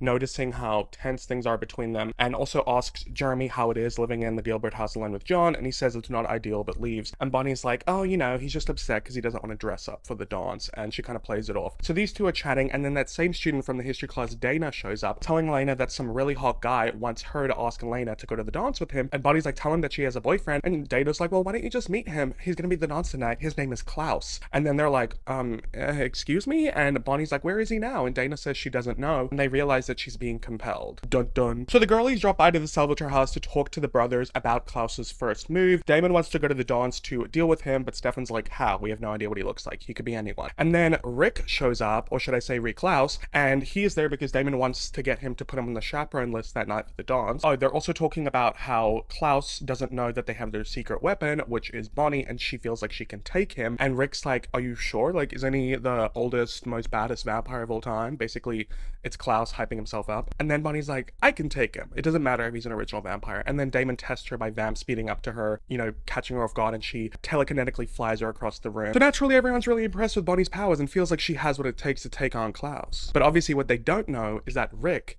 is Klaus. You know, it would have been really cool if the showrunners, the writers, didn't tell the audience that Rick was Klaus, because could you imagine that reveal? Oh, that would have been so good. Anyway, so Klaus is in Alaric's apartment venting to Catherine about Bonnie, and Catherine's still stuck in that chair with blood all over her leg. She's been stabbing herself all day. It's really bad for my girl Catherine. And then he speaks to Maddox about how he's going to take on Bonnie, and he wants Maddox to come with, but Maddox says that with that much power, Bonnie could sense him a mile away, and Klaus is going to have to do it alone, but he doesn't know how he can in his human body. So Maddox says that he'll create a protection spell to protect Alaric's body and make it last longer than Bonnie's, so that Klaus can provoke Bonnie to the point where she is overwhelmed with power and it kills her. Whew. It's not looking good, Bun Bun. So we get a quick scene with Sheriff Forbes seeing off Matt and Caroline. There's some like awkward looks between them, who cares? And back at the Salvatore house, Elena and Stefan are getting ready for the dance. And she also has a moment with Stefan freaking out, saying that this whole time she's been worrying about Klaus, she had convinced herself that he's not real. But Stefan tells her that tonight they'll put an end to Klaus, and they kiss. Oh, it's so cute that you guys think you can take him on. So over at the decade dance, Klaus arrives and he is like dancing through the audience. It's like really awkward. And he bumps into Dana and her partner, asking them if they want to get some extra credit. Outside of the high school, Jeremy arrives and Jeremy wants to give Bonnie his ring to protect her, but she's like, I'm supernatural. It's not gonna work on me, Jeremy. Da-doink. And he's like, well, I have to do something. I can't just let you die. And Bonnie's like, it's okay. There's like a 50-50 chance I'll survive. And he's like, I don't like those odds. You know that I don't have the best luck in the girlfriend department, which is kind of funny, but also dark. So his previous girlfriends was Vicky and Anna, and they both were killed within a few months of each other. So, I mean, he's not wrong. He's not wrong. Jeremy has terrible luck. But Bonnie says that she can't explain how, but she just knows that she's strong enough. Then Damon and Stefan and Elena arrive and the whole group goes inside for the dance. Dana goes up on the mic and gives a shout out to Elena, saying, this dance is for you, Elena, from Klaus. So he's really making moves. So they're all talking about what they should do, and Damon tells them they should just blend in because Klaus will come to them. So all of the couples are dancing with each other, and Damon and Stefan switch, so he's dancing with Elena so Stefan can go inform Caroline about what's going on. I don't even know why he did, because she was kind of useless in this episode. So then Damon is telling Elena not to stress, because do you remember what happened at the last decade dance when there was a vampire trying to attack you? The vampires were all, ah, and you were all, ah! Right, and we won. Yes, we did. Meanwhile, that was just some tomb vampire who was posing as a pizza delivery guy, stalking Elena because he had a crush on Catherine. This is an original vampire who's like 1,000 years old. He wants to use you in a human sacrifice for a ritual to break an old curse. Like, I get that he's trying to make her feel better, but at the same time, why would you fall for that? Pick up the stakes. Pick it up. Pick yourself up off the floor. Then we have Damon, who goes to intercept and dance with Bonnie, and he had been eavesdropping over her conversation with Jeremy and asks if it's true or if she was just trying to make Jeremy feel better, saying there's a chance that she could survive. And she says she didn't want to make him worry, and clearly that indicates that Bonnie knows she's gonna. And Damon's asking if she's really ready to lay it all on the line for Elena, and Bonnie says, no matter what. And look, I don't know about you guys, but like, I love my besties, but like, I don't know if I would die for one of them. Does that make me a bad person? Like, I don't know. I'm not a martyr. What can I say? So Elena finds Jeremy by the punch bowl, and he's really upset, and she's trying to figure out what's going on, but he's being really sus, and he just leaves. And we cut to Jeremy walking down the hallways alone, and then Elena tells Stefan to check on him, so he goes and finds him. For some reason, Stefan always has a way of getting Jeremy to open up that Elena and no one else doesn't. It's like Jeremy just really feels like he needs a big brother, or maybe he looks at Stefan as like a father figure. That would be weird, though. Anyway, I digress. So he opens up to Stefan about what's going on with Bonnie and how she's willing to risk it all, and it's a really tough spot for him to be in because, like, on one hand, Elena could die, but on the other hand, Bonnie could die, and he doesn't know what to do about it. Boy is struggling. So Dance Dance Revolution is happening, and Damon is being hilarious. He's, like, dancing with all these high school students, which in hindsight is creepy, but, like, he's not being sexual, you know, but it's just really funny. I love Damon at the dances. He eats up. And then Elena takes Bonnie to go have a private talk. Stefan confronts Damon about him lying to Elena. Elena argues outside with Bonnie, and says she doesn't want her to go through with her plan, but then Bonnie pulls the whole, Elena, if the situations were reversed, I know you would do it for me, and Elena's speechless because she knows she would. So you know why I have to. No. Oh my god, I'm getting emotional. Why? As if I haven't watched this episode like 20 times. So Jeremy's still walking alone in the hallways. Such stuff is always happening in the hallways of the high school whenever there's a dance going on. And a bunch of teenagers who were compelled by Klaus start fighting with him, like beating him up really intensely. But luckily Stefan and Damon come to save the day and break it up, but then the students start shooting them with like wooden stakes and stuff. So they realize they've been compelled by Klaus, and Damon wants to kill them, but Stefan's like, they're innocent teenagers and this is a distraction. Let's go find Elena and Bonnie. But Klaus ends up finding Bonnie and Elena first. He tells them that Klaus has Jeremy and he'll take them to where he is. So they follow Alark, who they think it is, into the hallways, and he's acting all sus and laughing, and they're like, where's Jeremy? Alark, what's going on? And he starts laughing and he's like, oh, I just had to get away from the crowd. I always hated the 60s. And because of how strange he's acting, Elena's asking if Alark is on Vervain, and he's like, oh, you think I'm compelled? Try again. And then he gives him a hint saying, I'm not Alark. And then Elena realizes, Surprise. No, it's not possible. oh, gooped and gagged. Klaus tells Elena not to worry because she's not on his hit list tonight, but Bonnie is. So he lunges for Bonnie and she magically sends him flying back, but he gets straight up saying he has a witch helping him too. She's gonna have to do better than that. He charges towards her again. Bonnie sends him flying again, but much further, crashing into a glass trophy cabinet. And once again, he gets straight up saying, it's okay, if you kill this body, I'll just jump into another one. How about Jeremy? Bonnie realizes she doesn't really stand a chance and tells Elena to run with her. So as they're running, Damon bumps into them and they inform Damon about how Klaus is like possessing a Lark's body. Elena runs to go find Stefan and Damon asks Bonnie if she still thinks that she can kill Klaus, and she says she doesn't know because he's under some sort of protection spell, and even if she kills a Lark, he'll just jump into someone else's body. And Bonnie knows that he's trying to kill her, but Damon's like, we're not letting Klaus win tonight. You're still willing to do whatever it takes, and then we cut. So we don't know what their plan is just yet. So Elena finds Stefan and explains what's going on. Bonnie's walking alone and she goes into the cafeteria where Klaus is sitting with a knife in his hand, and he's taunting her, and Bonnie magically twists the knife inwards so it stabs him in the hand, and he falls over and she starts like breaking his bones with her magic. And because she's using so much power trying to like break all the bones in his body, you know, the lights are flashing, the vending machines are exploding, things are getting progressively more and more intense. Stelena runs into Damon in the hallway, asks where Bonnie is, and he says that she's doing what she needs to do. There you are. What are you doing? Where's Bonnie? She's doing what she has to do. What? Where's she? Stefan, let her do this. Damn it, Damon, where is she? They're not having that, so they run to find her, and they do find her at the cafeteria, but Bonnie magically locks the door so they can't get in. And she's continuing attacking Klaus's body, but because she's using so much power, everything's exploding, things are flying, lights are flashing, and then all the lights cut and all the wind stops. And Bonnie looks over at Elena, and her face is covered in blood from her nose bleeding because she's putting her body under so much duress. And then Bonnie just falls to the ground, and she's presumed to be dead. Klaus has disappeared, the doors fly open, and Elena runs in there freaking out because her bestie is resty on the ground. Bonnie, hey. Seven, she's not breathing. Stefan, I can't find a pulse. And Damon comes in saying he'll deal with the body, and Elena's like, deal with the body? What are you talking about? This is Bonnie. And Damon tells Stefan to take Elena home. This was just such an intense, sad scene. I remember the first time I watched it because I love Bonnie, and just like seeing Elena's reaction to it. Like, imagine how heartbreaking it would be for her to be standing there watching her best friend dying, and there's nothing she can do about it. Stefan, please, just give her blood, do something. It's too late. I'm sorry. No, Bonnie. Bonnie, please, no. So outside, Damon puts Bonnie in the trunk of his car and shuts it, and then Jeremy shows up saying he can't find anyone, what's going on, and Damon's like, we gotta have a little talk. So at the Salvatore house, Elena is like in shock, shivering with a blanket over her. Stefan's giving her tea. She's trying to process everything that's happening. She feels like it's her fault, and Stefan's trying to comfort her, but then Damon gets home, and Elena wants to know what he did with Bonnie, and he's telling Stefan to make Elena calm down, and she's like, don't talk about me like I'm not here. You knew that if she harnessed all that power, that she would die, didn't you? Yes. Yes, I know.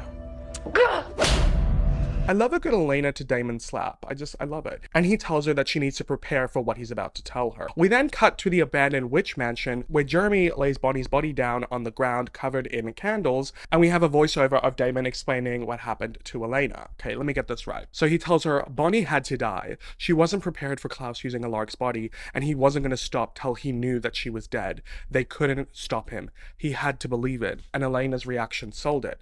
We see Bonnie then wake up in that house with Jeremy, and she's alive, guys, thank God. He tells Elena that she cast a spell and she's okay. I don't like how they didn't explain this. Like, she just cast a spell. Like, I wish we got to know what the spell was. Like, was it a spell that would stop her heart momentarily to make it seem like she was dead? Like, give us the deeds. You can't just, like, anytime something crazy happens, be like, she did a spell. I don't like that. That's lazy writing. Anyway, guys, Elena's relieved, but like the emotional whiplash that she went through and I went through as like a 10 or 11-year-old when I watched this, it's too much. It's too much. You can't be doing this. So Stefan's having a private convo with Damon, telling him that he should have told him what he was up to, but Damon says he can't trust Stefan because he never knows when he'll go blabbing things to his girlfriend. And Stefan asks if Damon actually understands what he put Elena through. And Damon says he doesn't mind being the bad guy because he'll make all the life and death decisions while Stefan's worrying about collateral damage. And he'll even let Elena hate him for it because at the end of the day, Damon will be the one to keep Elena alive. And look, he is making points, but I don't know. What do you guys prefer? Do you prefer someone like Damon who's doing everything in his power to keep her alive, no matter what it costs, even against her wishes,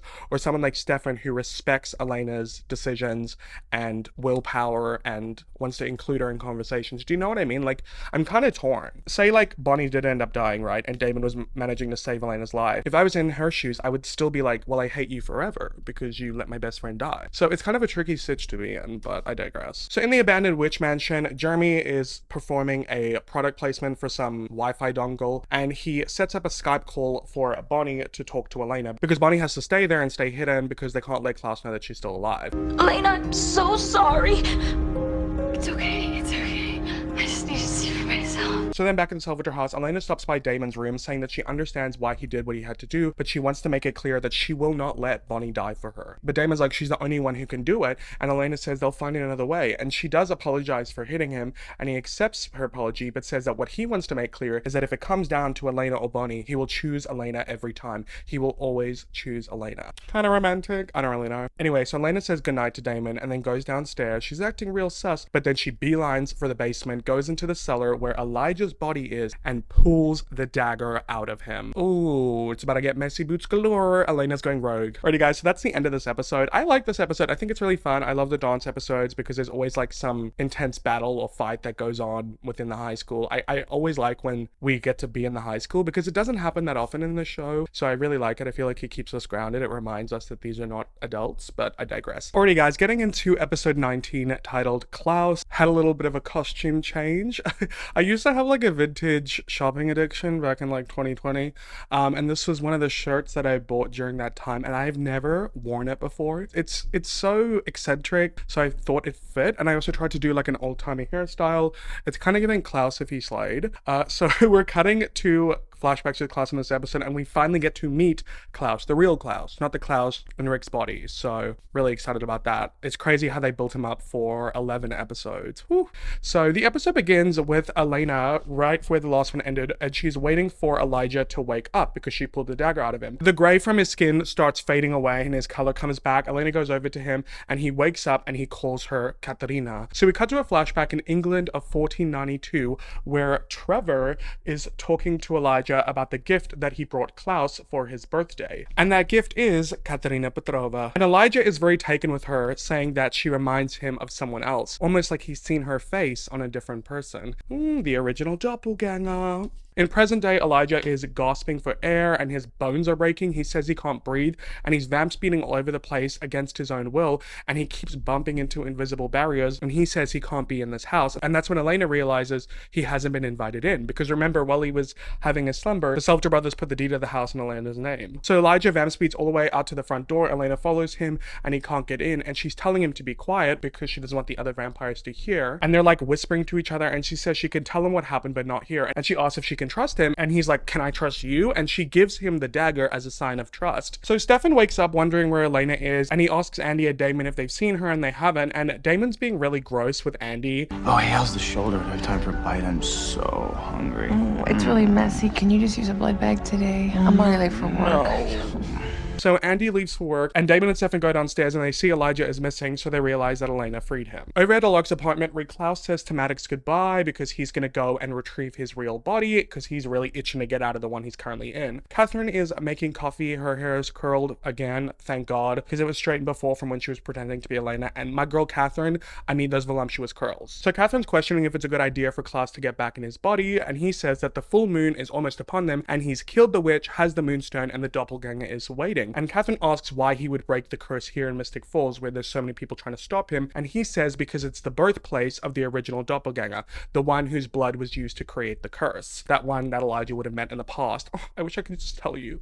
He then starts taunting Catherine about how she fled when he was going to break the curse and how he slaughtered her entire family, and he hopes Elena isn't as stupid, and she says she won't run because she won't want to put the one she loves in danger. And he's like, good, that's what I'll be counting on. So Elena's driving with Elijah, wanting his word again that they can work together, but naturally he's not not so interested in giving her his word, considering she killed him. But she wins him over because ultimately they both want Klaus dead. Elena then answers a phone call from Stefan, who's been calling her all morning, and she says she wants to be alone with Elijah and she won't tell him where she is, and she asks him to respect that decision and make sure Damon doesn't do anything stupid. and Damon was eavesdropping to this conversation. So Elijah's going to give Elena the day, but he wants to take her phone so he has her full attention, so she does so. So at the Salvatore house, Damon and Stefan tussle because Stefan realizes that Elena's looking for another way to kill Klaus, and Damon's like, yeah, well, Elijah's not the answer, it's Bonnie. But Stefan tells Damon to back off, they should just trust Elena. There's some back and forth, and Stefan gets real firm. I said back off. At this point, Damon's kind of stepping on Stefan's toes because, like, it is his girlfriend after all. So in Elena's car, she fills Elijah in on Klaus's antics and about how he's possessing Alaric's body, and he's like, of course, that's one of his favorite tricks, and Elena's like, what are his other tricks? You know Klaus better than anyone. What's he gonna do next? So then we come back to the 1492 England flashback at Klaus's party, and Katerina is telling Elijah how she wants to meet Klaus, and Klaus finally arrives late to his party. Everyone's calling him Lord Niklaus. Katerina, may I introduce to you the Lord Niklaus? And we finally get to see his face. Klaus is the name my father gave me. Please. Call me Klaus. So I'm going to remove this picture here because I'm tired of having to point at Klaus. So let's just show his face. There is the real Klaus. Oh, gorgeous specimen. We will be discussing that symbol later on in this episode because you may notice it looks different from the rest. So Elijah arrives with Lena to the Lockwood house and he compels Carol Lockwood to let them in and to get him something to wear. So she gets him a suit from her dead husband's closet, and Elena's like, how did you compel her? And he's like, well, before you killed me, I took her off for Vervain. So Jenna has finally come home after staying on campus, and she calls Stefan asking where Elena and Jeremy are because no one's answering their phone, and Elena's left her a bunch of weird voicemails to stay away from Rick. Stefan reveals that Elena was actually hoping she would stay longer on campus, and Jenna's like, that's kind of hard when I'm in my kitchen. So she's back home in the Gilbert house, and she says that Rick wants to meet her at the grill to talk, and Stefan tells her not to, and that he'll come over and explain everything. And Damon was listening to this conversation like, don't look at me, you told me to back off, so I'm not going to help. So Stefan leaves, and then Andy shows up, and Damon says they're splitting off from the team, so they have their own agenda. So back at the Lockwood house, Elena's still filling Elijah in, telling him about how the Martin witches are now dead, and how Klaus took Catherine, and they think that she's dead. But Elijah doesn't believe that because death would be too easy after what Catherine did to Klaus. Elena expresses her confusion for Elijah wanting Klaus dead, yet he still wants to punish Catherine for her betrayal. But Elijah says that he has his own reasons for wanting Catherine to pay, and there was a time where he would have done anything for Klaus. So back at the flashback, Klaus and Elijah are getting to know Catherine. I'm new to town, my lord. Katerina is from Bulgaria. Zdrave, Katerina. So we cut back to present day, and Elena's confused that Klaus is Elijah's brother, which I'm like, did we not already clear that up? I'm still processing. I believe the term you're searching for is OMG. It's called the original family. Did you think they were cousins? Anyway, Elijah says that there was a whole family of originals, and his father was a wealthy landowner in a village in Eastern Europe, and his mother had 7 children. They were all humans, but their origins as vampires is a very long story that he doesn't have time to tell Elena, and we will have to wait till season 3 to learn. It's a very cool story. Anyway, but they are the oldest vampires in the world, and all vampires were created from them. And this is such good setup for season 3. Writers, I'll give you this. And Elena's still confused as to why Elijah would want to kill his own brother. So over in Alaric's apartment, Catherine is really bored, so she starts drinking whiskey when she hears voices approaching, and she hears Andy knock on the door with Damon, but she goes to try open the door, but she can't even like touch the doorknob because of Klaus's compulsion. So Damon breaks open the door, and he can't get inside either because he hasn't been invited in, but Andy can. So the reason they're there is to see if Catherine is worth rescuing. Thought you might be dead.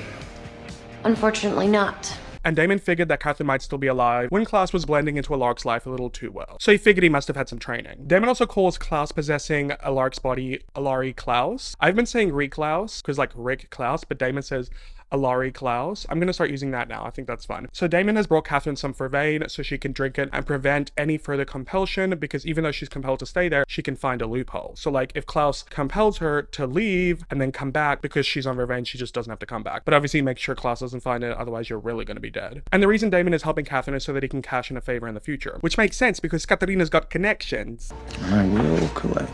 So Stefan arrives to the Gilbert house to talk to Jenna, but Alari Klaus is already there. They're in the kitchen, and Alari Klaus is being really weird and creepy. Though I find chopping calming.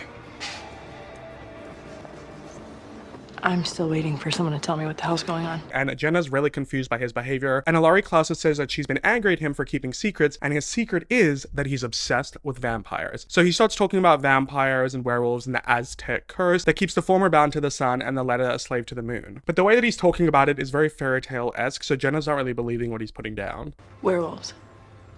Werewolves.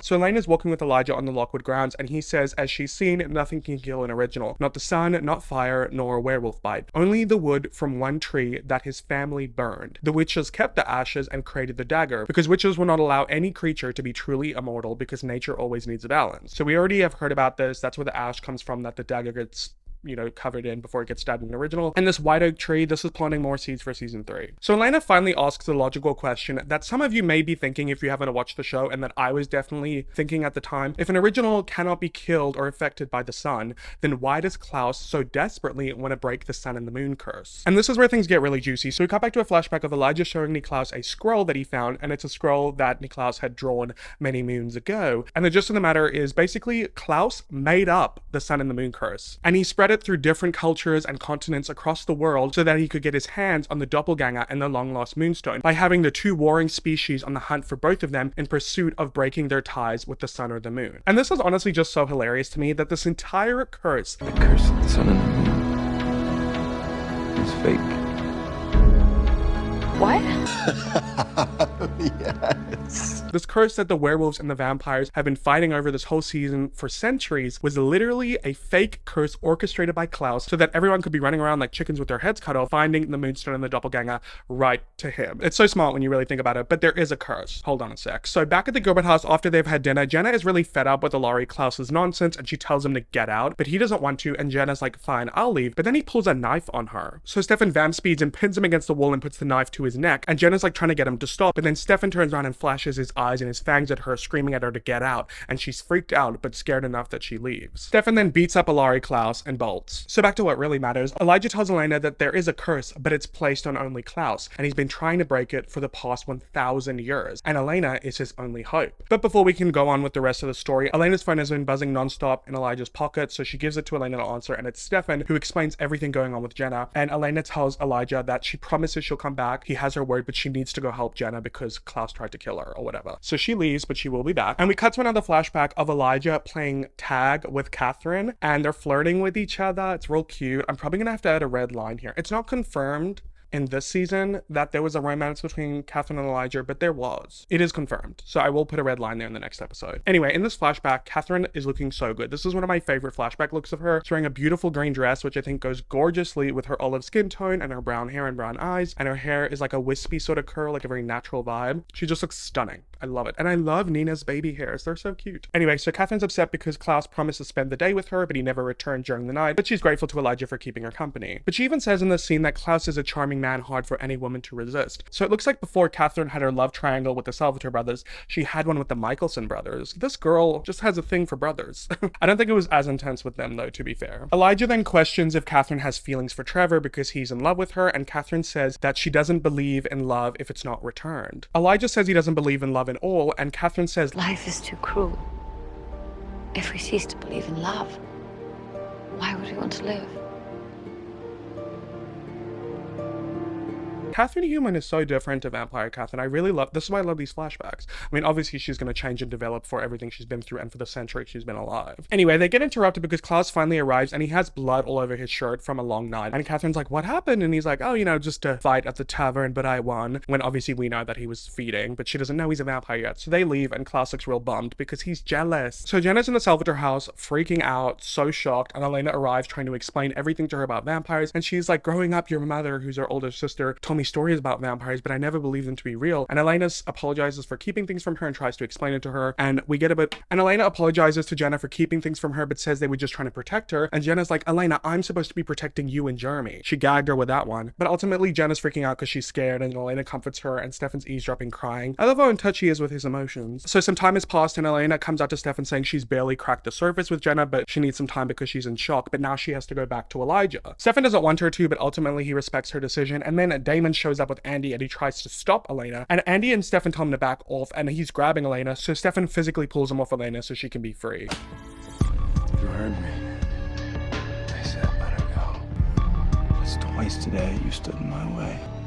I wouldn't try a third. He's being really possessive of someone who's not even his girlfriend. So Catherine's in Rick's apartment, getting drunk and dancing and looking sexy, having fun, you know how she be. But then Laurie Klaus shows up and she tries to give him a drink and have him dance with her, you know, lighten the mood. But he gets pissed and breaks the bottle and compels her to sit down and shut up. So she does so. Then Maddox arrives with some goonies with a bunch of luggage and a trunk big enough to fit a body, presumably Klaus's. And a new character shows up. Well, we've heard about this character a lot. Her name is Greta Martin. So this is the witch from the Martin family that Jonas and Luca were trying to save from Klaus because he kidnapped her and forced her to work for him to help break the curse and whatnot. But she doesn't seem that bothered to be there. Like, she doesn't seem scared. She seems like she's friendly. Hello, love. Nice body. You ready to get out of it? So Elena goes back to the Lockwood house to Elijah's surprise so he can finish the rest of the story about Klaus's curse. Elijah says that their family is quite close, but his father and Klaus didn't get along, and when they became vampires, they learned the truth that Klaus was not his father's son. Their mother had been unfaithful, and Klaus was from a different bloodline, and when Elijah's father discovered this, he killed Klaus's father and his entire bloodline, not realizing that he would be starting a war between vampires and werewolves that still rages to this day. Oh, I love the world building. So Elena then realizes that this must mean that Klaus's real father comes from a werewolf bloodline and asks, what does that make Klaus, a vampire or a werewolf? And Elijah reveals that he's both. Gagged. I remember when I first watched this, I was like, you're kidding. Like, I hadn't seen hybrids done in something else before. But yeah, that's why Klaus has the symbol here with the moon and the sun and then like, and the fangs and teeth in the middle, because he is a hybrid.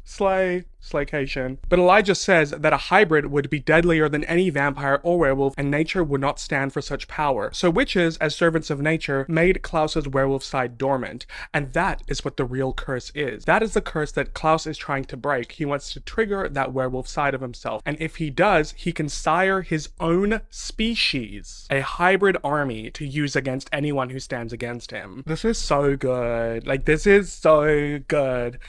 It doesn't get better than this. It really doesn't when it comes to the villains. Like, this is... I'm getting emotional because, like, it's just so good. I love season 2. So they discuss how it would even be possible to kill Klaus, and Elijah says that the dagger wouldn't work on him because when werewolves are wounded by silver, it heals. But Elijah says there is always at least one way to kill any supernatural creature, at the hands of the servants of nature. And Elena realizes he means a witch, but if they channel that much power to kill Klaus, it'll kill the witch too. Elijah then goes on saying that when Klaus is in transition for the first time after he breaks the curse, that will be when he is most vulnerable. And Elena says she knows a witch who has enough power, but Elijah says that there's more she needs to know first. So we cut back to a flashback with Klaus and Elijah discussing breaking the curse the next night because that's when the full moon will rise. Elijah says he's gone to see the witches and he's found a way for the doppelganger, meaning Catherine, to survive, but Klaus does not care to save her, saying that her life means nothing. Elijah pleads for him to reconsider, and Klaus tells him, Love is a vampire's greatest weakness, and we are not weak, Elijah. In present day, Elena is all excited finding out that Elijah has a way to save the doppelganger's life, and Elijah says that Catherine took matters into her own hands first before he could save her, and Elena realizes by his whole demeanor and facial expressions that he really did care about Catherine. It's a common mistake, I'm told. It's one I won't make again.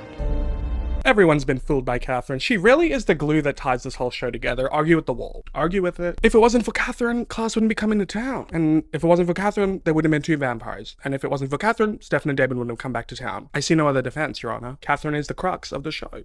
So back at the Salvatore house, Andy's trying to talk to Damon, but he's being really rude, telling her to, like, basically get lost. And Stefan's like, oh, what's wrong? You tired with your plaything? And Damon tells him that he should be thankful that Andy's there because it keeps him from going after what he really wants. Ooh, he keeps jabbing at Stefan. He keeps poking that bear. Stefan tells Damon that he can be in love with Elena all he wants if it means that he will protect her, but he has the one thing Damon will never have, Elena's respect. That really triggers Damon because then he punches Stefan, sending him flying across the room into bookshelves. They're both holding each other and growling like they're about to have an Edward Cullen, Jasper Cullen style fight, but then Elena comes in with Elijah to break up this fight, and this triggers a memory for Elijah, and we cut back to a flashback with him and Klaus, where Klaus feels as though Elijah told Katerina what his plan was because Catherine had fled at this point. I told her nothing. Do not lie to me! He gets all up in Elijah's grill and says that if Elijah doesn't find her, then he will kill him. So back in present day, Elijah tells the gang that he won't harm them and the deal's back on, but in return, he wants an apology. A what? Stefan, being the stand-up guy that he is, apologizes for the part that he played in Elijah's death, but says that he was protecting Elena. He will always protect Elena. Damon, on the other hand, is being really stubborn, but Elena tells him that the sacrifice will happen and there's a way for Bonnie to kill Klaus without hurting herself, and Elijah knows how to save her life. And she's basically like, I told you I'd find another way. And Damon tells them all to go to hell and leaves, which is kind of annoying. It's like he just doesn't want things done his way, when ultimately Elena found a better way to do things. So looks like you're in Flop Tropica. So Damon goes in his room where Andy is waiting in her underwear. She wants to, cheer him up, and he's like, I told you to leave, and she won't, and he grabs her and says, you know what happens when I get upset. He tells her to leave, but she says that she wants to stay because she wants him to know that someone cares about him, that she cares about him. But he aggressively vamp speeds, drinks a bunch of her blood, and like throws her down on the ground, and she's like crying, and it's like really disturbing. He grabs her and compels her to leave before he kills her. So I guess he cares about her enough not to kill her, which is nice. So she leaves, and Damon is like crying on the floor. So ultimately what he's really crying about is the fact that Elena's in love with Stefan. Elena respects Stefan. Stefan knows how to communicate with Elena. Stefan loves Elena. Elena loves Stefan. Boy is jealous. Boy is upset. Boy is in love with someone that doesn't love him back. And that's the crux of the issue. It's like deja vu all over again with Katarina. Except I guess he thought Catherine loved him at least. So back in Alarc's apartment, Maddox and Greta have his body in a circle of candles, and they're performing a spell with that body-sized trunk standing up. And Rick comes back into himself, and he looks at Catherine and thinks that she's Elena, but then passes out on the ground. Maddox opens the door to the trunk, and out walks a present-day Klaus. Now that's more like it.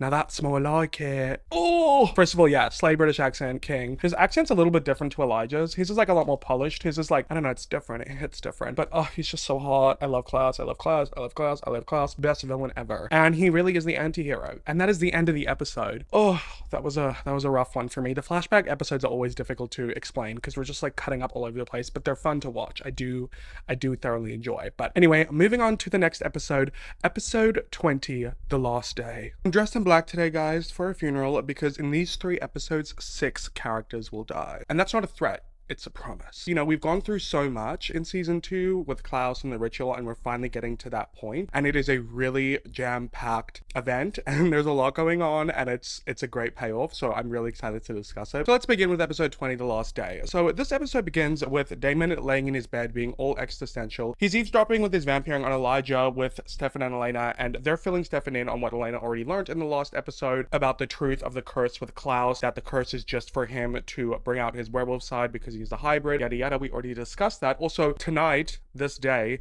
is the full moon where Klaus plans on performing the ritual. So that's why this episode is called The Last Day, because it's the last day before Elena's supposed to die. So Damon shows up and is bringing up using Bonnie again as their weapon, and he argues with Elena because we all know she's not okay with that. I'll write her a great eulogy. It's not an option, Damon.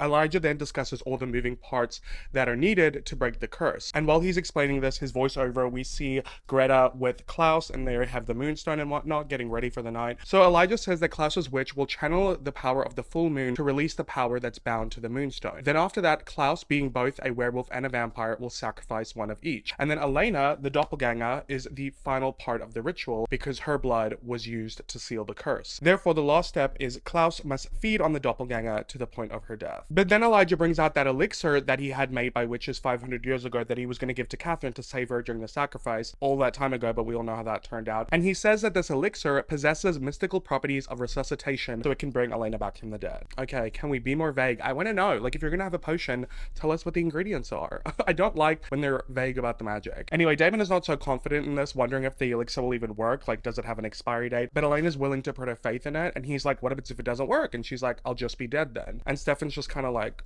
you know, because he's going along with what Elena wants. Elena wonders if Klaus has his werewolf and his vampire yet, and Elijah says he's been waiting to break this curse for 1,000 years. If he doesn't have them yet, he will by tonight. We then cut to the Lockwood house where Carol Lockwood is walking up the stairs giving a voicemail to Tyler saying that she had a bad fall and is in the hospital, so he needs to come visit her. She hangs up the phone and gives it to Maddox, and he pushes her down the stairs. So outside the Salvator house, the brothers are arguing about Elena putting her trust in Elijah, and Stefan's like, well, I'm putting my trust in her. Then inside, Elijah's explaining to Elena that there's a possibility that the elixir might not work, but she says that that's a risk she's willing to take because she has to go through with this because she's not going to let Klaus kill her family and friends because she didn't do what he wanted. Then we hear Jenna arguing with someone at the front door and everyone runs there, and she has a crossbow pointed towards Rick, and he's trying to explain that Klaus let him go, it's him again, and then they're like, say something to prove it, and he says a little detail about Jenna, and she's like, okay, it's him. So Rick's back in his body. Who's to care? And they ask why Klaus let him go, and he said because Klaus wants him to deliver a message that the ritual will be happening tonight. I mean, we kind of already knew that, but whatever. So Carol wakes up in the hospital very happy to see that Tyler is back in town to visit her. Remember, he ran away? Cute, emotional, whatever. We have a lot to get through. In the grill, Caroline is talking to Matt, saying she wants to hang out with him when his shift is over, but when she leaves, he goes and talks to her mother, Sheriff Forbes. And Matt's telling her that he can't do the lies anymore, and Caroline seems the same to him, but Liz says that she's not. She's a vampire now, and her family was raised with their secret. They're monsters who have no soul and have no humanity. But Matt disagrees when it comes to Caroline, and Liz says it's all an act. The same one that she fell for Damon Salvatore, who she thought was her friend. Matt's really not on board with this whole situation, but Liz then starts manipulating him by reminding him about how the vampires killed his sister, and he asks why she hasn't done anything yet, and she says she needs more information, and besides, when she looks at Caroline, she still sees her daughter. And Matt's like, because she is. The person you should really be going after is Damon. And she's like, you know what, Matt, I shouldn't have involved you. I'm gonna take it on from here. Okay, just drop him like a fly, why don't you? I mean, I guess I would do the same.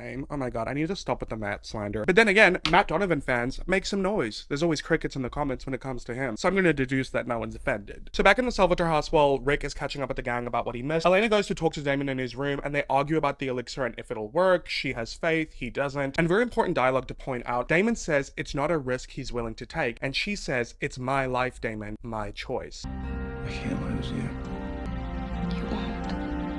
And he ignores her wishes, bites his wrist, and force feeds her his vampire blood, and says at least this way, if you die, you'll come back a vampire. This is just not okay, especially because she said it's my life, my choice, and Elena's made it pretty clear she doesn't really want to be a vampire. She's not under the Bella Swan, Edward Cullen codependent effect. So Stefan runs in after hearing this commotion. How could he take that choice away from her? And Damon and Stefan then have a vamp fight that's really aggressive, and Damon says that Stefan just wishes he had the balls to do it himself. They fight even more, and then Damon stabs Stefan in the gut. At this point, Alaric and Jenna have come in and are like helping to defuse the situation. Elena's like, get him out of here, and they're trying to help with Stefan. Rick tells Jenna to go grab him a bag of blood from downstairs, and Elena pulls the steak out of Stefan. Oh, guys, how the turntables have turned. Anyway, Damon goes to the library to get some bourbon, and Elijah's like, I guess you won't be needing the elixir now. Feeding Elena vampire blood renders it useless. So he's leaving, and he says he'll be back at nightfall for Elena, and Damon's like, we both know that elixir wouldn't have worked. And Elijah tells Damon that his problem is he plays a big game, but he doesn't actually know anything, and Elena, she'll never forgive him, and forever is a long time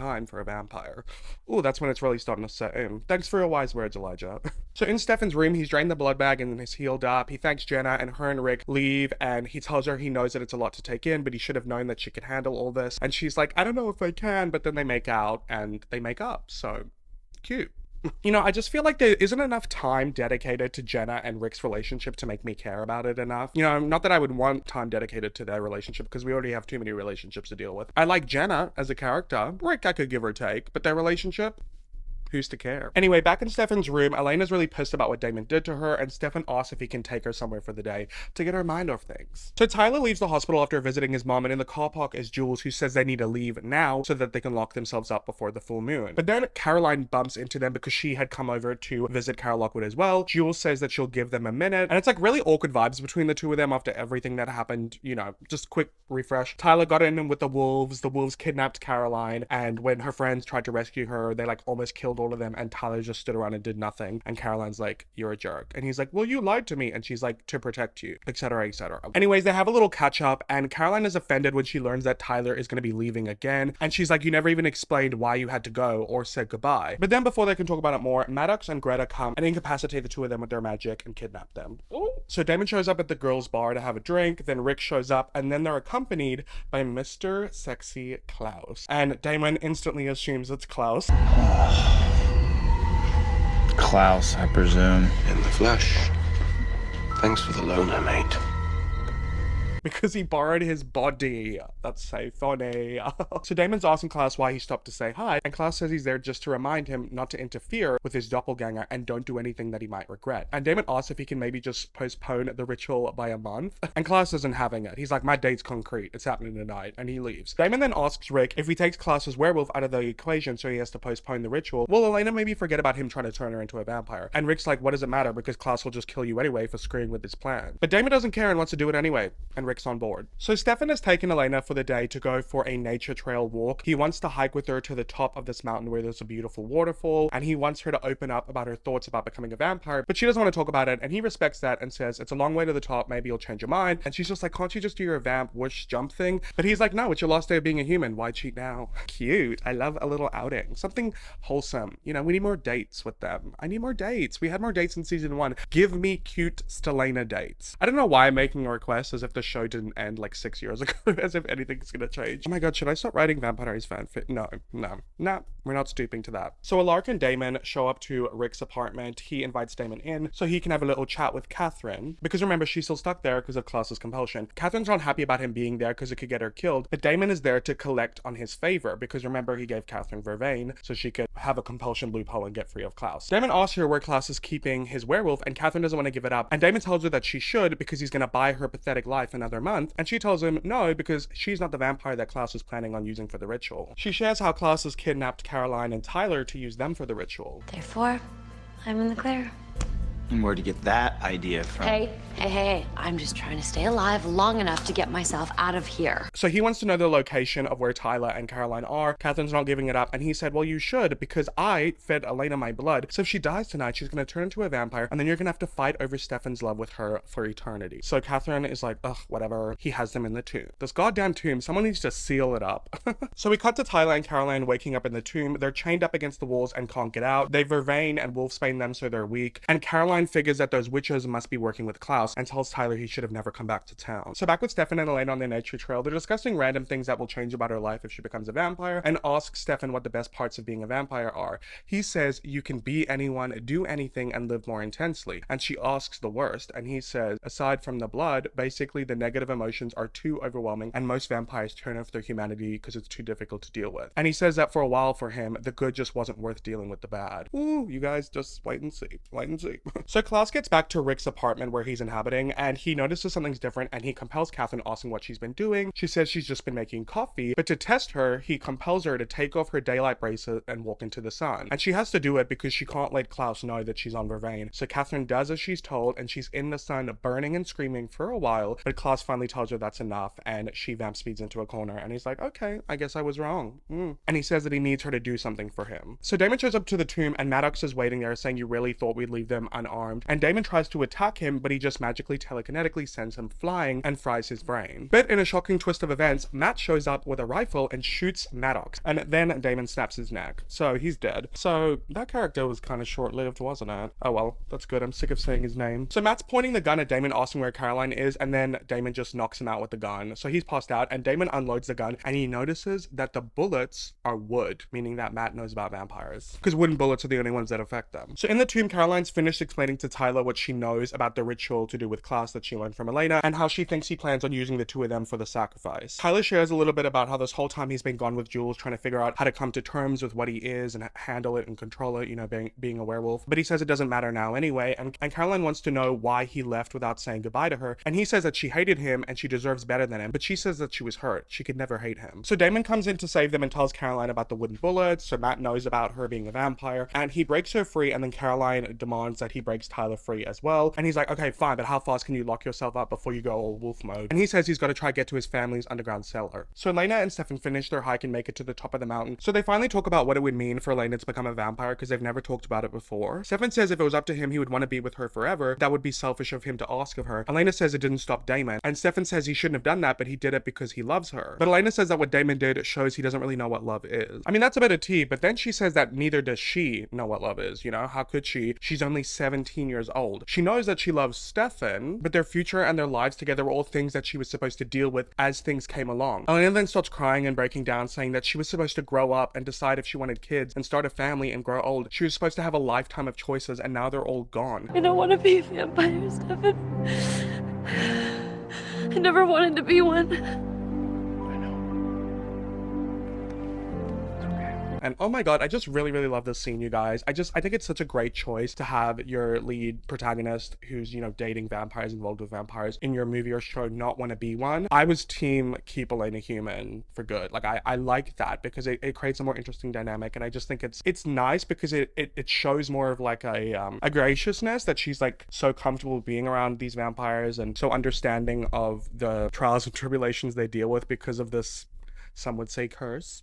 So it's nighttime now, the full moon is up, and while Damon is running with Caroline and Tyler, they find Matt, they grab him, he's awake, and then Tyler starts shifting, so they're really trying to hurry to get him to the cell so he can lock up before he turns into a wolf, because remember, wolf bite is lethal to a vampire. So Stefan and Elena arrive back to the Salvatore house, and Klaus is there waiting for her, and they're a bit gooped and gagged because this is their first time meeting Klaus in his true form. Anyways, he asks if Elena's ready to go, and Stefan doesn't want to let her go, but Klaus is like, there's no need for you to die too, mate. So Elena stops Stefan, kisses him, and they tell each other they love each other, and she tells him to close his eyes, and he reluctantly does so. Here's a whoosh, and when he opens them, Elena and Klaus are gone. Oh my god, that would have been so hard for him. So Stefan goes inside and calls Damon, asking what he's doing, and Damon says he's going to save the day, tell Elena to sit tight, and he's like, too late. Klaus already took her, and he's like, damn it, I'll take care of it. But like I said, the full moon is up, and Tyler can't keep himself from changing. He's like shifting, his bones are breaking. He tells everyone to leave because it's happening faster. But Caroline wants to stay there to help him. Like, girl, stop wasting time and run. He can kill you. He's a big boy. He can deal with it on his own. But because Tyler is in his transformation, when they get in that wolf state, they can't really think clearly, and he lunges to attack Caroline. But Damon jumps in front of her to protect her, and Tyler's on top of Damon, all up in his grill, growling in his face. But then he throws him off, and Tyler runs away, and Damon tells Caroline and Matt to go lock themselves in the cellar at the Lockwood property because it'll keep Tyler out away from them, and he gives Matt back the gun with the wooden bullets. So Klaus gets back to the apartment asking Catherine where Maddox is because he should be here by now, but she doesn't know, and she asks where Elena is, and he says that he sent her with Greta, and he opens up his laptop and he's watching some wolf in transition. Damon then bolts her into the apartment, and Klaus is like, I wasn't aware you'd been invited in. Damon tells Klaus that he wants him to postpone the ritual now that he rescued his werewolf and vampire and killed his witch. Klaus is not happy, and he's intimidating Damon, saying that he's heard about him, the crazy impulsive vampire in love with his brother's girl, and he knew that one of them would try and stop him. It was just a matter of which one. He then opens up his laptop again and plays the live feed of that werewolf in transformation for Damon, and it's Jules, so he kidnapped her, and he tells Damon that with how long he's been trying to break this curse, he has a backup witch, a backup werewolf, and a backup vampire. He then knocks Damon out. Okay, so we know who the backup witch is. It's Greta. We have the backup werewolf, who is Jules. So who's the backup vampire? Because we know it's not Catherine. So Caroline and Matt have locked themselves in the cellar. They're like in the cage part of it, but Tyler in his wolf form breaks through the door. Catherine wakes Damon up and is feeding him some blood from a blood bag, and she tells him that Klaus left for the ritual, and she said that she's sorry she had to do it because he would have known she was on Vervain if she didn't. And he asks her, what did you do, Catherine? And she says he made me call her to lure her out because he needed another vampire. And Damon's like, who did you call? We then cut to Elena walking in this forest with Greta, and she mentions how Luca and her father were trying to save her from Klaus, and Greta says, well, they were wasting their time because I wasn't lost. So she's not really being held hostage by Klaus. She wants to help him. Interesting. Elena says she can't see anything, and then Greta magically lights a bunch of torches on fire, and they reach a space where the ritual is going to happen, and Elena sees the back of a blonde woman lying on the ground, and she realizes that it's Jenna.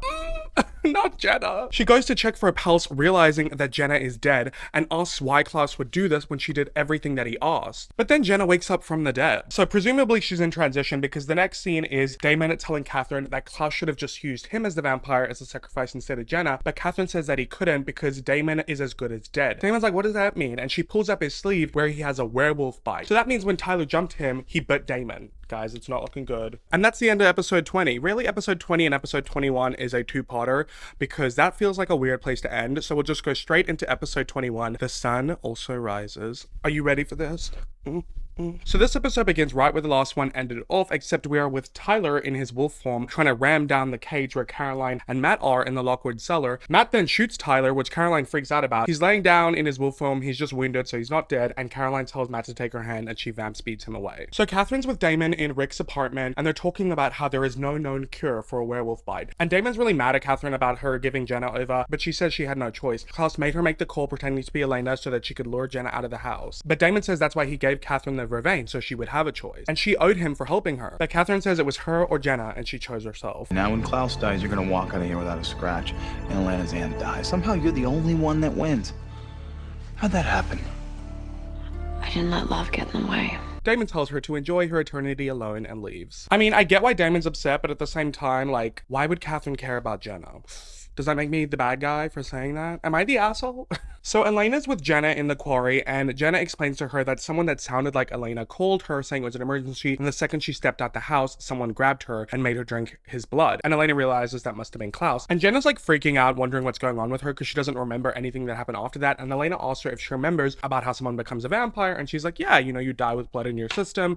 And then she's like, oh no. Greta then comes over saying that Jenna's in transition and she must be hungry. Elena tries to grab a rock to attack Greta with, but Greta magically throws Elena's body back and puts a circle of fire around her. And Elena tries to jump but can't get out, and Greta says that she created a magical boundary, so she's trapped there. She then cuts her wrist and gives it to Jenna to feed on. Elena tells her not to, but Jenna can't help herself because she's in transition. She smells that blood. She goes in, she drinks, and she completes the transition, so Jenna's a vampire. I actually forgot to print off an extra vampire symbol to put on Jenna's name, so I'm sorry about that, but like, you know what's going on. So then we cut to Jeremy in the abandoned witch house with Bonnie. We haven't seen them for 2 episodes. They've been hiding out there because Klaus can't know that Bonnie's alive. They've been spending their time looking for grimoires to find a spell that will help Elena not become a vampire when she dies. Then Elijah arrives to the outside of the abandoned witch house with Stefan and Rick, and he is going through the different phases of the plan. So first the werewolf sacrifice, then the vampire, and finally the doppelganger. And Elena's death will activate Klaus's dormant werewolf side, and he'll be vulnerable during his first transition, and that's when Bonnie comes in. Stefan asks if Bonnie will survive this, and Elijah says that if Bonnie just brings Klaus to the brink of death, he can finish the job. Whatever that means. I thought originals was supposed to be indestructible. So Stefan then gets a phone call from Damon saying he tried to stop the sacrifice but couldn't. So Stefan says they're going to go through with the original plan, but Damon tells Stefan that Klaus got Jenna. Back in the forest, Jenna's explaining to Elena how she feels now that she's a vampire, and Elena tells her that vampires can turn off their humanity, and Jenna's trying to come to terms with dying, but Elena tells her that she's not going to let it happen. They then hear screaming, and Elena says it must be the wolf, and we see Greta dragging along Jules, and Jules is in pain asking what's happening to her, and Greta says that she put a spell on her to slow down her transformation because of the full moon, but her insides are trying to tear themselves free. Oh, that's a bit dark. Elena's then trying to plead to Greta, telling her that witches are supposed to maintain the balance in nature, and it's her duty to keep the curse sealed. But Greta says that her duty is to Klaus and the new order. Then Klaus shows up saying that he's glad to hear Greta say that. So it looks like Klaus is like a cult leader and she's fully brainwashed.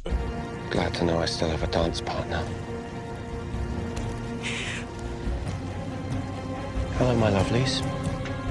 Are we ready? So Caroline and Matt have holed up in the Lockwood Mansion house. They're hiding there from Tyler, and Matt's acting really weird. He's acting like he's in a zombie apocalypse. Like, please relax. He's glocking his gun. He's saying, if this thing wants to get in, we gotta be prepared. It's like, shut up. Caroline asks how he even knows about her when she compelled him, and he tells her the whole taking Vervain, faked forgetting so that he can spy on her, and that it was her mom's idea. And she's like, what? My mom knows about me? It's really not good for her. And Caroline asks what her mom said, and Matt says that her mom grew up hating vampires and probably always will. She asks how Matt feels about her now and where this leaves them, and he says it leaves them stuck in this house trying not to get mauled to death by their friend. So at the Salvatore house, Damon hears a knock at the door. He goes to answer it and he starts stumbling. He's starting to get weaker now from his werewolf bite, and the person at the door is John. He's come to see Elena, but Damon tells him that he's too late, and John is really pissed at him for letting all of this happen. Elena go to the ritual. He's like, weren't you supposed to protect her? And Damon's like, she'll be fine, she'll come back, I fed her my blood. And John is really pissed because we know he hates vampires, so he tries to attack Damon, but he's no match for him because he's a vampire, and he tells Damon that you've ruined Elena's life. So back at the forest ritual site, Klaus gives Greta the moonstone, and it's a real big moment for him to hand it over finally because Catherine stole it 500 years ago and he's been trying to get it back ever since. But Greta says the moon is at its apex and it's time, so she puts the moonstone in this little altar which looks like a tree stub or a rock, I don't know, and she sets it on fire and starts performing her spell. So that's phase 1 of the ritual. Jules is then talking to Elena amidst her screaming in pain, saying that all she was trying to do was help Tyler because she didn't want him to be alone. It's really sweet, Jules, but I don't care about you after everything you've done. The fire circle around Jules then comes down. Jules tries to run away, but Klaus vamp speeds over to her, pins her down, and rips out her heart. Oh, it's pretty graphic. And Jenna's gooped and gagged. Remember, she's new to the supernatural world. So back at the abandoned witch house, Jeremy and Bonnie are reading Emily Bennett's grimoires, specifically a section on spells that she did for Jonathan Gilbert, the Gilbert's ancestors, because remember, Emily Bennett, Bonnie's ancestor, actually magically spelled all of Jonathan Gilbert's devices back in 1864. He thought he was making it work with science, his weapons against vampires, but she magically made them work to protect people from vampires because even though she was in debt to Catherine and had to work for her, she still didn't want people to get hurt, etc., etc. So there's a section in the grimoire where it shows that Emily was working on a resuscitation spell for something to do with Jonathan Gilbert, but she didn't explain further, so Jeremy wants to text Stefan to see if he can bring the Jonathan Gilbert journals in case he explained it further. Journals, grimoires, etc., etc. I need to stop saying etc. It's a problem, because there is no etc. I've told you what I need to say. So anyway, they hear a noise and Rick comes inside saying he needs to talk to Jeremy about Jenna. So outside, Bonnie has learned the news about Jenna. She's talking to Stefan and Elijah, and she wants to go kill Klaus before Jenna's sacrifice sacrificed, but Stefan says that Bonnie will die then because Klaus won't be weak enough because he won't be in his transition, and Stefan says they're going to offer up another vampire, himself. No, Stefan! Everyone wants to get sacrificed tonight. So back in the forest by the ritual, Klaus is holding Jules's heart over the altar where Greta is, and he's like wringing out the heart like it's a sponge, squeezing all the blood out of it over the moonstone in the fire. So that's phase 2. The werewolf is dead. I forgot to put an X on Jules. There you go. Goodbye, goodbye. You were not bigger than the whole sky. So while this is all going on over here, Jenna's talking to Elena about how when her parents died and, you know, she was asked to look after them, she didn't think she could do it, and she feels like she's failed Elena. But Elena's reassuring her, like, Jenna, you did amazing. There was no one else who could have done it. And she tells her, look, you're a vampire now, so that means you're strong and fast and you can get through this. So whenever you get the chance, Jenna, run. So back in the Lockwood house, Caroline and Matt hear a noise by the front door. Caroline goes to check, and it's Tyler's naked body. She throws Matt's jacket over him, so he's in human form. He's all good. He came home. Doggy came home to the front door. So Elijah meets Stefan outside of the witch house, saying that Bonnie did the locator spell to find where the ritual's happening, and it's at Stephen's quarry. So Stefan's gonna head over there now, and Elijah's gonna come over with Bonnie soon. Elijah then calls Stefan honorable for doing this, and Stefan asks if he is honorable too, because this whole plan is riding on that. Elijah says he won't fail him, but Stefan questions that because he's like, you say you want to kill your brother, but I know I've wanted to kill my brother many times in the past, but I've never been able to do it. And Elijah says, I had other siblings, other family, and one by one throughout the years, Klaus hunted them all down, daggered them, and scattered their bodies across the sea so I would never find them and be reunited with them. Oh my god, that's so dark and twisted. This is so fucking twisted. What's that TikTok sound? So Stefan realizes Elijah really wants revenge, so he believes he won't fail him, so he leaves. So John Gilbert brings the Jonathan Gilbert journals to Jeremy and Bonnie to read through to see if they can find any sort of spells. Then upstairs, Damon has arrived, and Rick tells him that Stefan has left to offer himself in the place of Jenna, and Damon is really pissed. He's like, why are we doing all of this? We literally have a witch who can take him down, who can kill Klaus. And Rick's like, yes, but then Bonnie will die. And for some reason, we know that Damon doesn't give an F about Bonnie, so he punches the wall because he just wants to go with that. And he gets all weak after punching the wall, and Rick notices, and he says it's fine. So over at the forest ritual side, Klaus goes over to Jenna, and Elena begs him to let her go. But the fire around Elena gets higher, and Jenna tells Elena not to, but she's like, Jenna, we can't leave Jeremy without a family. And I feel really bad for Elena in this moment. She's really frustrated, and she's yelling at Klaus saying, I did everything you asked of me. I didn't run. And she begs him to please let Jenna go, but then Klaus hears Stefan approaching, and we see Stefan is up on a hill, and he says he wants to talk to him. So Klaus vamp speeds up to him. Ooh. So back at the abandoned witch massacre mansion situation, Bonnie tells Damon and Rick and Jeremy that her and John found something. Oh my god, I feel like I'm doing a dance move pointing at all these characters. So basically what it is John found something in the journals where Jonathan Gilbert had chronicled the story of a mother who called on Emily Bennett because her baby was sick and dying. Emily cast a spell that would bind the woman's life force with her child. So when the child died, the mother's life force flowed through her, restoring the child to life. Jeremy then says that when Elena dies, she'll become a vampire, but John says not if her soul stays intact. With all this talk of Emily Bennett, like, let's get a flashback up in here. Do her some justice. Damon says that he's not buying this whole religious nature of the story, thinking that it won't work because, like, souls, whatnot. And John says that he refuses to let Elena become the thing he spent his life protecting her against. So he's putting his faith in it. So back in the forest, Elena and Jenna are wondering what Stefan is talking to Klaus about. Elena tells Jenna that she can hear them now. She just needs to really focus. So she uses her vamp hearing to try and make it out. So basically what it is Stefan offers himself as a replacement to Klaus for Jenna, but Klaus says that he likes the symmetry of the 3 women being sacrificed on nature's altar, 3 goddesses. Not sure how I feel about that. And then Jenna relays the information to Elena. So back in the Lockwood house, Caroline is finished putting the dog Tyler to sleep so he can heal by morning time, and she goes to talk to Matt, and they have like an awkward convo, but eventually he says that the last few days with her have been so great and fun, this new Caroline. Because remember, like back in season 1 when she was still human, they used to fight and bicker nonstop because Caroline's personality was just whew, and then Matt was just like, oh, so it's just, you know, it's a lot.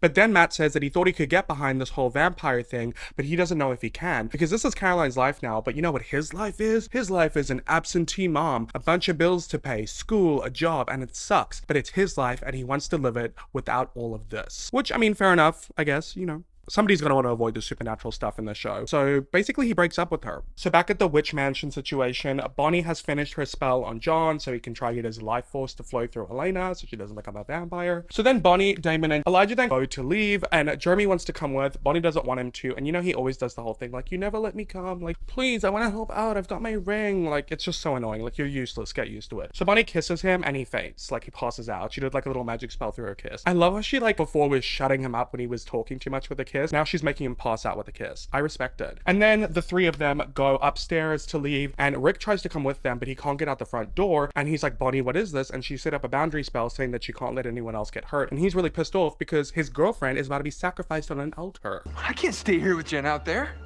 Sorry. You can't do this. Damon? Sorry, buddy. She's right. Bonnie! I don't know, like, I mean, I get it, because, like, what can he really do? So back at the forest, Elena is spiraling about this whole Stefan offering himself over to Jenna situation, and Klaus comes down with Stefan asking Elena who it's gonna be, Stefan or Jenna. But then he's like, you know what, on second thought, and he stabs Stefan in the back with a stake and breaks it, so half of the stake is stuck in his back, so he can't get it out, he's on the floor, and he says, I've got other plans for you.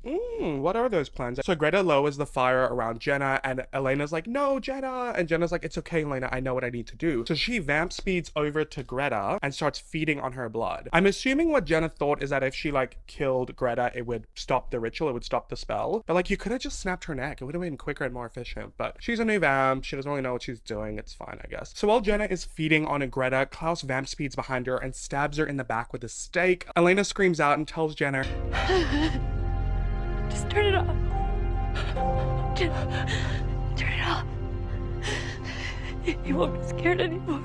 it's just so sad, I can't. Klaus pins Jenna to the ground and stakes her in the heart. Her skin goes gray and she dies. I was quite sad when I first watched this. I did like Jenna. I mean, like, she wasn't like super relevant to the story, but she was nice and I liked her. I like a cool aunt vibe, you know? So kind of sad, but you know, gotta make some sacrifices when it comes to these supernatural shows. Like, unfortunately, people have to die. And like, if you're only killing off minor characters, your show doesn't have enough oomph. So I think they did what they needed to do. So then Stefan wakes up, but remember, he's got half of that wooden stake in his back, so like he can't move. And then Greta pours Jenna's blood all over the altar. Stefan realizes that Jenna's dead. Elena mouths to Stefan, asking if they're gonna kill Klaus, and he mouths yes back. Klaus then comes over to Elena, saying it's her turn, and the fire around her goes down. She walks over to the altar willingly, and Klaus thanks her, and she tells him to go to hell. And then in a really sad moment, Klaus sinks his fangs into Elena and drains her blood and the life force out of her, while Stefan has to watch and Elena dies. Okay, this scene, I just...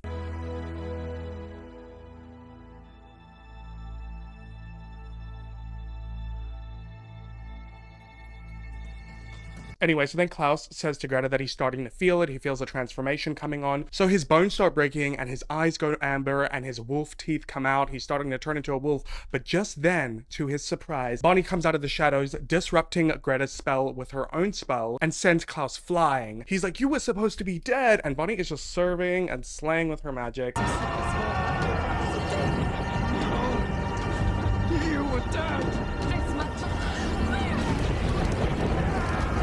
It's so cool. And Damon goes over and kills Greta. He snaps her neck, so that, you know, gets her out of the equation. Alrighty, goodbye, Greta. Wow, the whole Martin family down in a few episodes. It's pretty rough. Damon also picks up Elena's body, and Bonnie continues torturing Klaus's body. She's using so much of her magic, the magic that she's harnessed from these dead witches. It is so intense that once again, there's like lightning, thunder, wind flying, the fire is soaring in the air. It's honestly a spectacle. It's beautiful. I actually really love this scene. I feel like this is really the moment where you get to see how powerful Bonnie really is, because she was slowly developing her powers throughout season 1, then season 2 she was getting the hang of things, and now she's going full balls to the wall. But it's also because she's starting to tap in to different dangerous dark forms of magic at certain points, you know? So Damon pulls the stake out of Stefan, and Stefan asks him to take Elena away from here because he wants to stay to make sure that Klaus gets killed. So Damon takes Elena and leaves, and Bonnie has brought Klaus to the brink of death, and Elijah has shown up. Elijah sticks his hand into Klaus's chest cavity, grabbing onto his heart, saying that this is for their family. And just then Klaus tells him to stop, saying that he didn't scatter their bodies at sea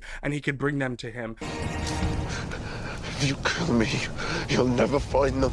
Stefan tells Elijah not to listen to him, but Klaus tells him that he gives him his word. You know how these brothers are so intense about giving their word. Bonnie then says if Elijah doesn't do it, she'll kill Klaus herself, and he says you'll die then, and Bonnie says she doesn't care. But Elijah looks at them for a moment. Everyone's trying to figure out what's going to happen. He apologizes to them and grabs Klaus, jumps over the fire, and disappears. Bonnie and Stefan scream out, no. Honestly, gooped. Like, you think that they're going to defeat the villain, and then they don't, because they got double crossed by Elijah. I mean, I guess I get it. He wants to go to his family, but the whole whole freaking plan just fell apart. So back at the abandoned witch mansion in the forest, it's like morning time now, and Rick is really restless trying to figure out what's happened because remember, he's like stuck in that house the whole time. John is writing a note to Elena, and Jeremy asks him if he's actually read the full spell, knowing what happened to the mother of the baby, and John says yes, the mother died, but she saved her daughter and she found peace. So that means John knows he's gonna die to bring Elena back. So John gives Jeremy the letter he wrote for Elena and his magical Gilbert ring to give to her. So then they hear a noise upstairs, and Jeremy and Rick go to follow it, and it's Damon who's brought Elena's dead body back. He lays her on the couch and he whispers to her while she's dead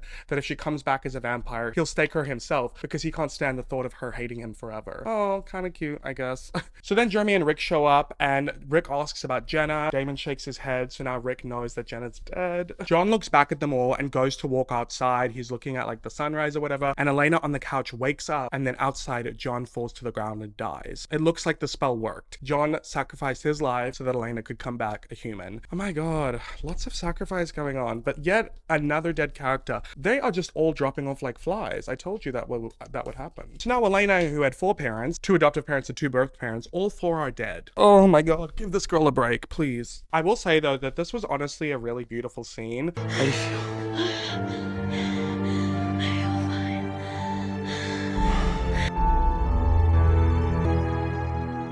John was never really a good father to Elena, but this was like his way of like finally doing something good for her. So back at the Lockwood house, she probably forgot about this storyline. Tyler wakes up on the couch with the blanket over him with Caroline next to him. He is still healing from his gunshot wound, and he tells her that she was right, he shouldn't have come back. And she says no, he shouldn't have left, and he shouldn't again. But he's like, girl, this is the second time I've almost killed you. And she's like, well, you know, no friendship is perfect. Caroline is like laughing at that joke, but then she starts crying because of her breakup with Matt, and Tyler comforts her and thanks her for taking care of him, and it's really sweet, actually. So it's a new day, and Stefan and Damon are downstairs in the Gilbert house talking about the funeral for John and Jenna, and Damon has compelled a couple people at the funeral home to like dig a grave and like make space in the family plot. And I just want to say I'm really annoyed that Damon got to be there for when Elena woke up, and we didn't get to see a scene of Stefan like reuniting with Elena after he watched his girlfriend die. Like, missed opportunity. It's so obvious what the writers are trying to do with all these scenes with Damon and Elena, and then like they're not giving us as many with Stefan and Elena. Like, I see you. You ain't slick. Anyways, Damon asks how Elena's doing, and Stefan says she's in shock. She lost the only parents she had. So yeah, these 4 parents, well technically 5 if you include Jenna. So upstairs, Jeremy shows up to Elena's room to give her the letter from John and the ring. She apologizes to Jeremy for the people that he's lost, and he says he still has her. Pretty cute. And then Birdie's Skinny Love starts playing. Why must you do this to me?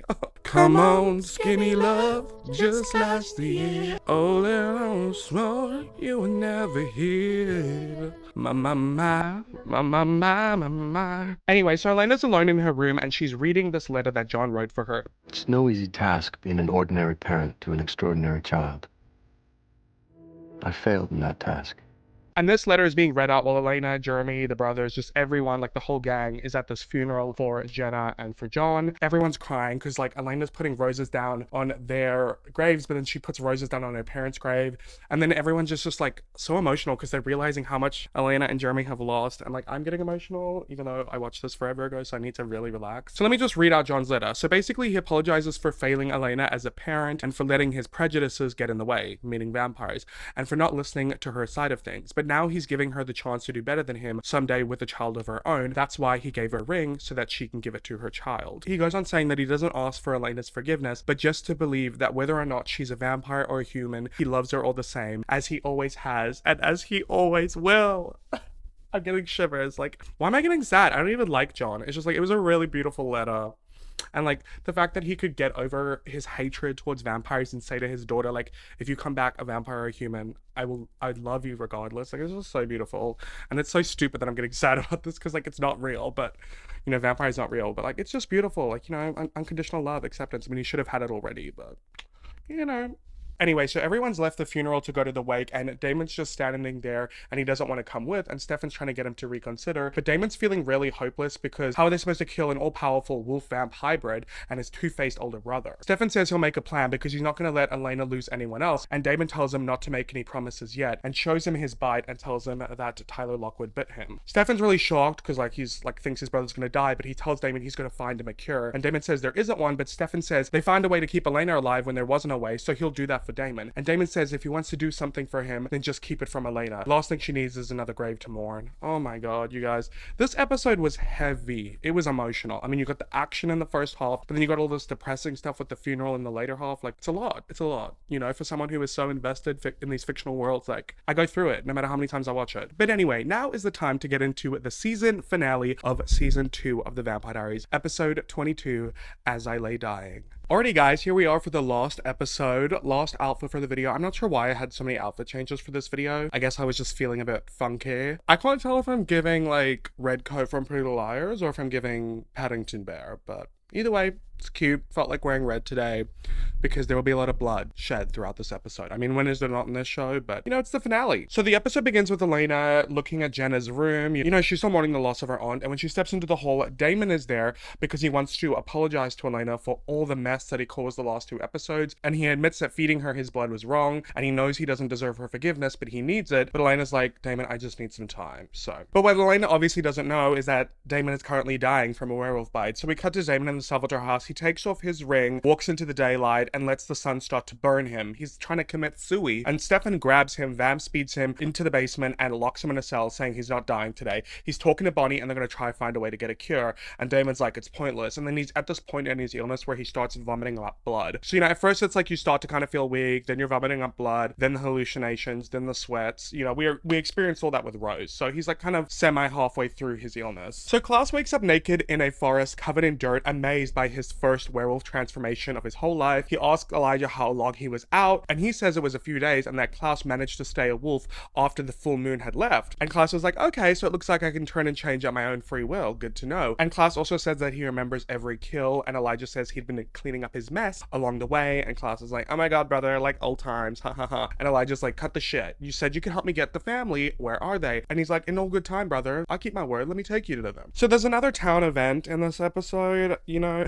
It is a movie night in the town square, which, by the way, this town square, the show is set in Virginia, but it was filmed in Georgia. So this town square is like a place that you can actually visit, and that is like my goal. Like, most people want to go to America so that they can go to like Disneyland or Universal, you know, LA, New York, whatever. I'm like, no, I want to go to America so I can go to Georgia so I can visit the town that they filmed the Vampire Diaries in. That is my ultimate goal in life, you guys. And they have like conventions there where the actors go there. This year's the first year that Nina's going. Oh my god, I'm so jealous if anyone gets to meet her. If any of you meet her, you need to like give me a shout out to her or something, please. Anyway, enough of this tangent. So people are dressed up, it's all cute and fun, and Caroline has forced Elena and Jeremy to come with her so that, you know, she can take their mind off things, cheer them up. At the Witch Massacre site mansion, Stefan is there with Bonnie, and he's trying to get her to speak to the spirits to see if they will help Damon. So she does her spell, even though she's not really hopeful because they told her not to come back, and she starts to get possessed by Emily Bennett's spirit. Maybe one of the witches might know how to help Damon.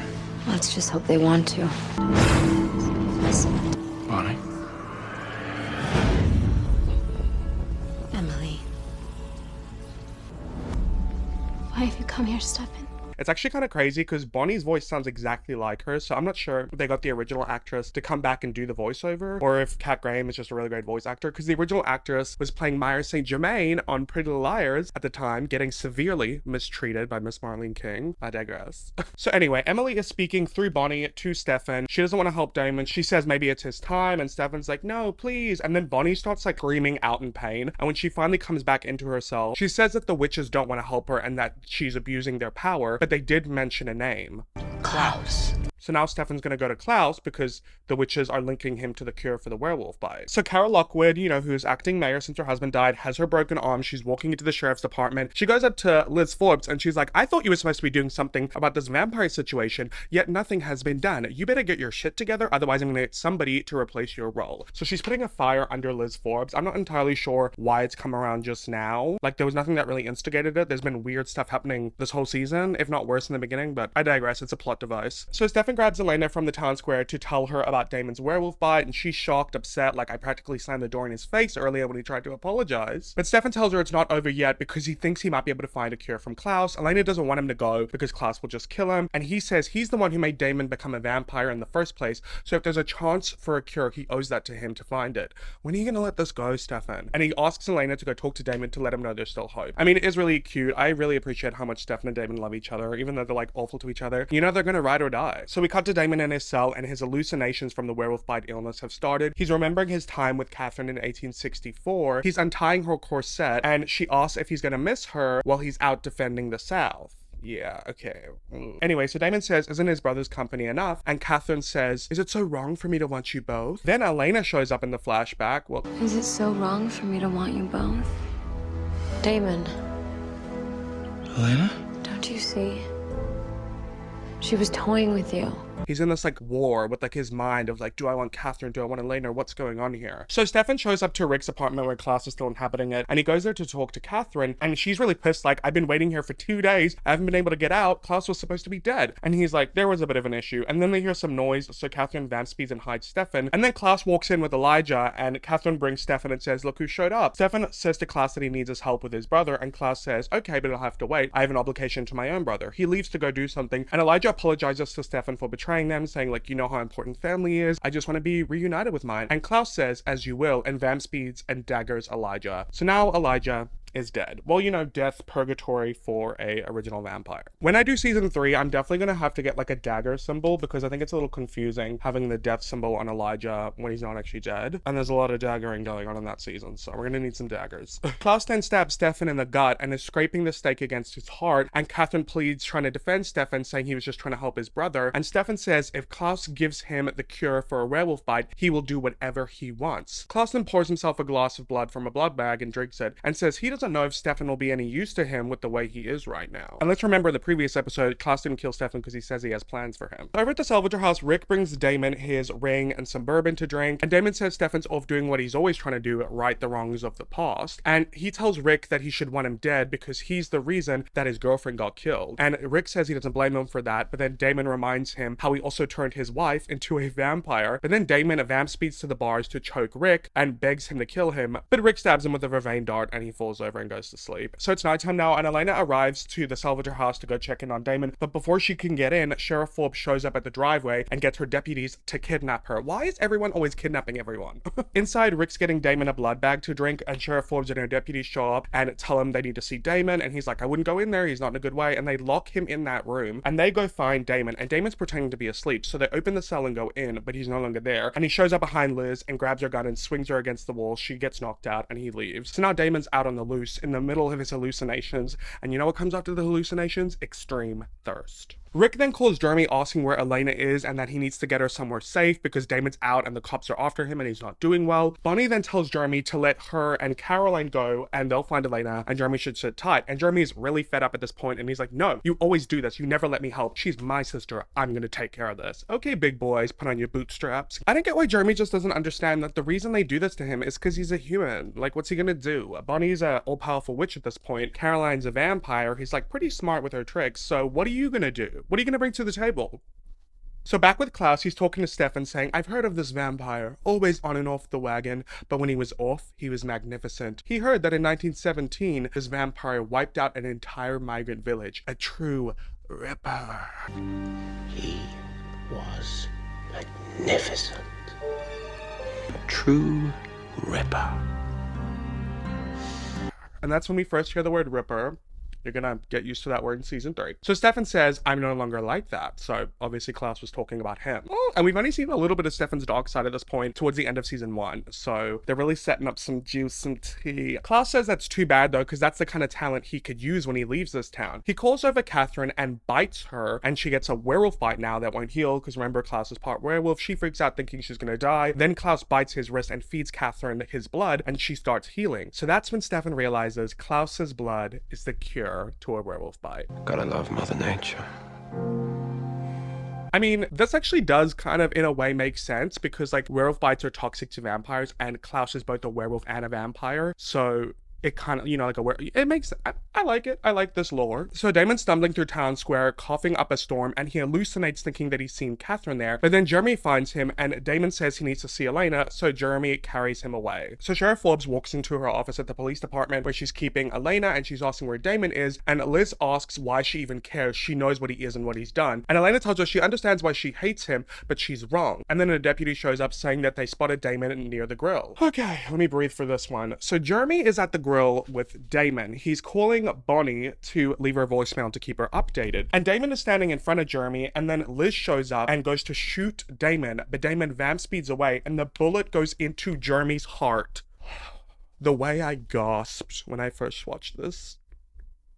Like, I don't even like him that much, but like, ooh, don't even get me started. I have like this weird soft spot when it comes to Jeremy. I can't quite explain it. Maybe it's because of his connection to Elena, and I love Elena, but oh, this is so sad. Liz, you're such an idiot. This is why you shouldn't be involved with vampires. You don't know what you're doing. Anyway, Liz freaks out, calls for help, and then Caroline and Bonnie show up, see the commotion. They are breaking down. Caroline's trying to heal Jeremy with her blood, but it's not working because he's already dead. Rick then shows up, sees these three women crying over Jeremy's dead body. Bonnie, what's going on?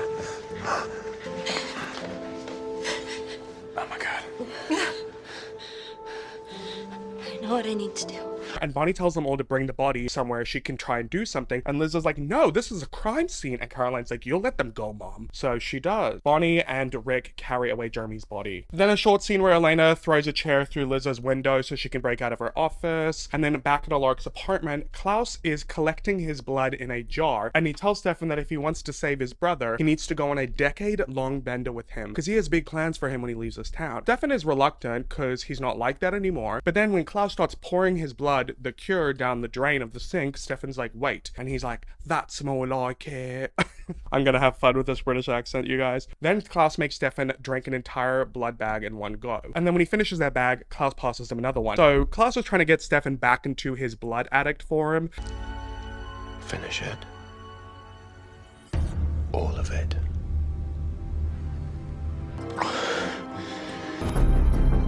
Again. His true Ripper nature, because, you know, he mainly in season 1 drank animal blood, and then season 2 started like sipping on human blood to build up a tolerance to it. So Rick has carried Jeremy's body to the witch mansion where Bonnie is trying to perform a spell with his body, trying to communicate to the spirits, and she is begging them, trying to help bring Jeremy back to life. But when she communicates with them, the spirits are angry and they don't want to help her, and Rick's like, well, tell him he's just a kid. And Bonnie says that the witches said there'll be consequences, but she tries to perform the spell anyway. The candles are blazing with fire, the house is shaking like it's an earthquake, the spirits are muttering to her, and then she cries out in pain to Emily, her ancestor who has possessed her countless of times at this point. Emily! I know you're there! Please help me!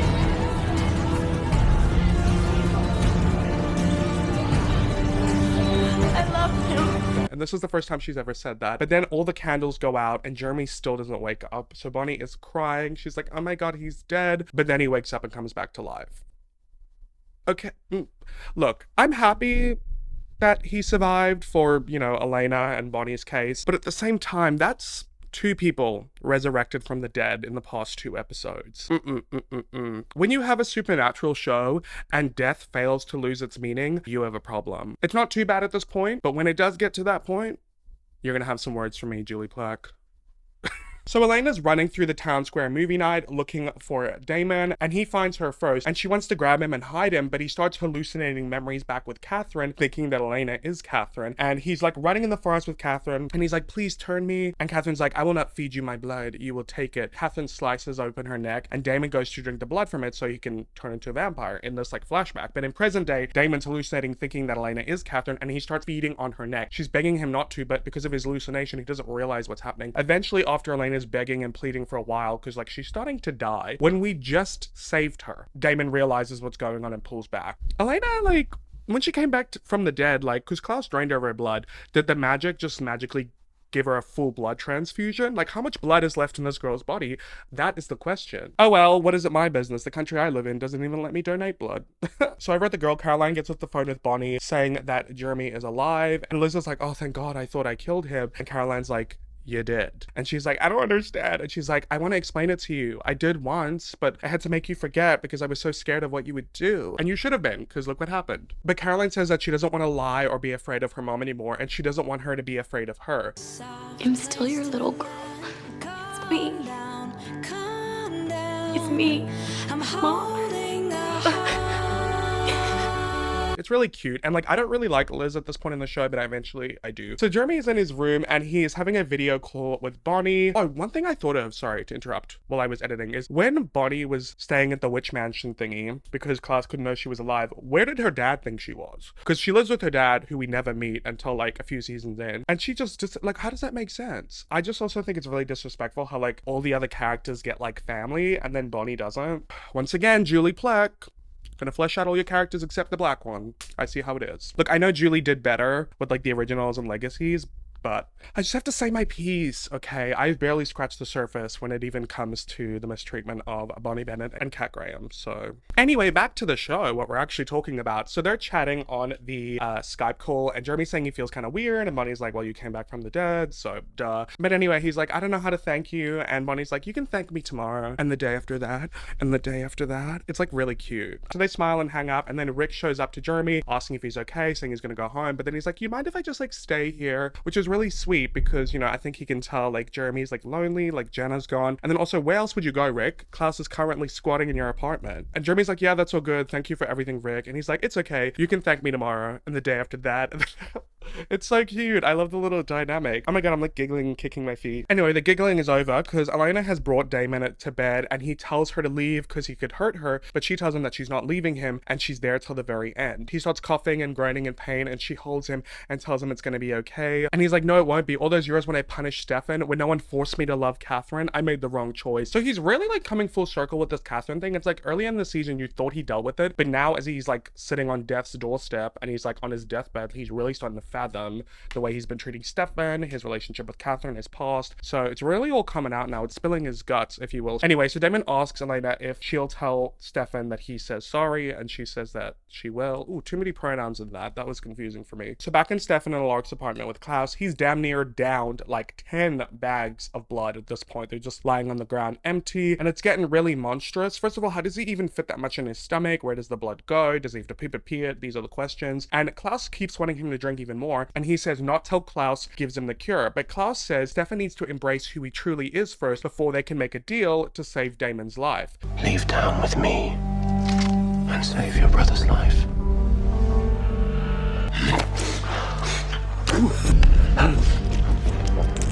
That's the spirit.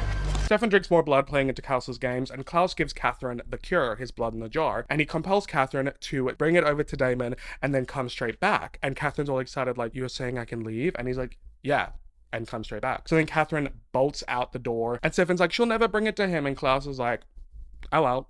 So back in Damon's room, Elena is holding him, saying there's still hope, but he says that he's made a lot of bad choices and he deserves to die. Sorry, getting emotional. She lays next to him and tells him that he doesn't. And he says it's fine, because if he had chosen differently, he would have never met her. And he apologizes for all the horrible things that he's done to hurt her. And she says that she forgives him. And he tells her that he knows she loves Stefan, and it'll always be him. But she needs to know that he loves her too. And she says, I know. Oh my god. Seriously, why am I about to cry? It's not okay that I'm this emotionally invested in a fictional story, but it's so real to me. You should have met me in 1864. Hey, what a late day. I like you now. Just the way you are.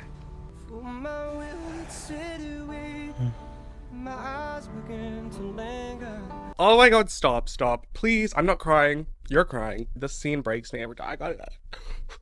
He closes his eyes, and Elena goes and gives him a gentle kiss. Out of all the times that Damon has forcefully tried to kiss Elena, which is wrong, and I do not condone, this is the first time Elena has willingly kissed Damon. And you just know how much that means to him, and that was just so beautiful, and he even thanks her. Oh my god, I'm not okay. But they get interrupted by Catherine. Well, it's me you should be thanking. I mean, I'm the one who brought the cure. I thought you were dead. I was. So she goes to give Damon the cure, feeds it to him, and he's like, oh, you got out. And she's like, finally. And Elena asks where Stefan is, and Catherine says that he's paying for this, the cure. She's like, what do you mean? And she's like, I wouldn't be expecting him anytime soon. He gave himself over to Klaus. He just sacrificed everything for his brother, including you. Messy boots, Catherine. But before Catherine leaves, she says to Elena, at least you have Damon to keep you company. You know, it's okay to love them both. I did. Oh, Catherine, I love this. She's such a bitch. So Klaus is in some storage facility looking at Elijah's dead body with the dagger in a coffin, saying, I told you I'd reunite you with our family. Closes the casket and he's like, load him in, boys. He got some compelled humans who load him into this like storage box that has like a bunch of other coffins in it with the rest of the original family. And then Stefan's standing there. He reads a text from Elena saying that Damon's okay and asks where he is, but he doesn't respond. Klaus asks if Catherine got there in time, and Stefan says, you know you're never gonna see her again. And Klaus is like, Stefan, I've been around a long time. I rarely get played for a fool. I know Katerina was on Vervain, but she won't get far. You'll help me see to that. Stefan asks Klaus what he really wants, and Klaus says all will be explained in time once they leave this town tonight. But before they do, Klaus has a gift for Stefan. The compelled humans bring over this girl who's like kind of crying, and Klaus bites the girl in the neck, and she's like screaming a bit, and he's like, I didn't compel her to behave. I know a true Ripper enjoys the hunt. So the girl starts running, and then Stefan van speeds in front of her and drains her blood until she dies.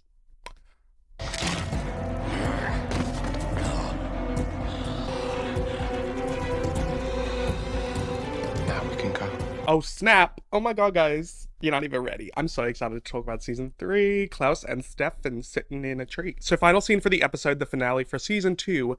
Jeremy, I know, why would you think that the final scene for the show would be Jeremy? But it is. He's laying in bed and he gets woken up by some like noises downstairs. It's like people are whooshing around. What's going on? He's looking around thinking maybe it's Rick, but then when he walks past the bathroom, Vicky Donovan is standing in his bathroom. What in the hell? He walks downstairs and Vicky is behind him. She says his name. He turns around. She's not there. But then when he turns back around, Anna is standing in the kitchen. Like, hey, Jeremy. He's like, Anna, what? And then he turns around and he's like, Vicky? Anna? Vicky? End of the scene. I'm sorry. I don't even know how to explain that because it's just... I can't. Like, dead characters should stay dead. Anyway, whatever. It's gooped, it's gagged, it's a lot. We've got a lot going on, you know? Stefan is off with Klaus. Elena and Damon just kissed. What else? Sheriff Forbes knows about the vampires. Jeremy is seeing his 2 dead girlfriends. Matt, useless. As usual. Tyler was interesting in the beginning of the season, kind of useless now. Caroline, like, really loved your vampire story in the beginning of the season, then you just kind of flopped towards the end. Not sure how I felt about that. Elijah, yeah, you kind of slayed, but then when Klaus got into the picture, he minimized your slay, and you just became a lapdog, so you did not deliver. Klaus, can we get a round of applause? Like, the build-up, best build-up ever. Catherine, she definitely had her moments, but girl, you got trapped twice. You got trapped in that tomb, you got trapped in Rick's apartment with Klaus. You know, she's free now. She did slay in the beginning of the season and then she had funny moments in between, but overall, I kind of expected more from you, but at the end of the day, you still did well. Bonnie, really love that her magic is coming in. She's becoming really powerful. And like, that's kind of all I'm gonna say for now. 14 characters on this board died this season. My word count for season 2 was 64,000 words. My word count for season 1 was 52,000 words. So in total, that's 116,000 words. So I just wrote a novel. Can we get a round of applause? Actually, can we get a thumbs up? If you enjoyed this video, please give it a thumbs up. Comment down below your thoughts. Please share it with a friend. I would appreciate that. It helps me a lot. If you haven't already, subscribe, turn on the bell. What are you waiting for? Please, it's free. Overall, guys, I loved season 2. It is my favorite season of the show. Overall, I think it's objectively the second best season of the show. I think the best season of the show is season 3. The reason this is my favorite season is because of all the Catherine content. If you haven't been able to tell by now, Catherine is my favorite character in this entire series. Bellissimo. But yeah, season 3 is phenomenal. There are a lot of things that were put into this season, a lot of foreshadowing, mainly with Klaus and the original family. Oh my god, I'm so excited. But when it comes to that, I did want to let you know that obviously, you know, we only have 1 month left of the year. I will not be posting my season 3 recap and deep dive this year. That'll be coming next year. So I'm thinking like a March, April, May release schedule. But even though I won't be posting another Vampire Diaries YouTube video for a couple months until I do season 3, I will be posting other videos. You know, it'll give me time to explore doing other content. I want to make some videos about movies and stuff. Of course, I have my Kardashian series. And if you're unaware, I did mention in the beginning of this video, I do have a Patreon. And on the Patreon, I post a couple different bonus things, but I also post Vampire Diaries scene breakdown, where I actually watch the scenes and react to them, analyze the characters, their relationships, discuss storylines specifically to characters. I have like 3 ideas, so like that'll be like around 3 more Vampire Diaries scene breakdown Patreon videos that'll come out before the next one on YouTube. Shout out to my Queen Bee and Curious Cat patrons, and a special shout out to my Butterfly besties, Anne-Marie, Ashlyn, Audrey, B, Emily, Hannah, Holly, Justice, Kayla, Kaylee, Misty, Renee, Somerset, Tracy, and Zoe. Thank you all, and if you want to become a patron, click the link in the description. Thanks, guys. But yeah, I think I've said everything I've needed to say. This is season 2 of the Vampire Diaries. Thank you so much to all of you for watching and supporting this. I had a lot of fun. I hope you did. And yeah, lots of love from me to you, and I hope that you have a great day or night wherever you're in the world. Bye!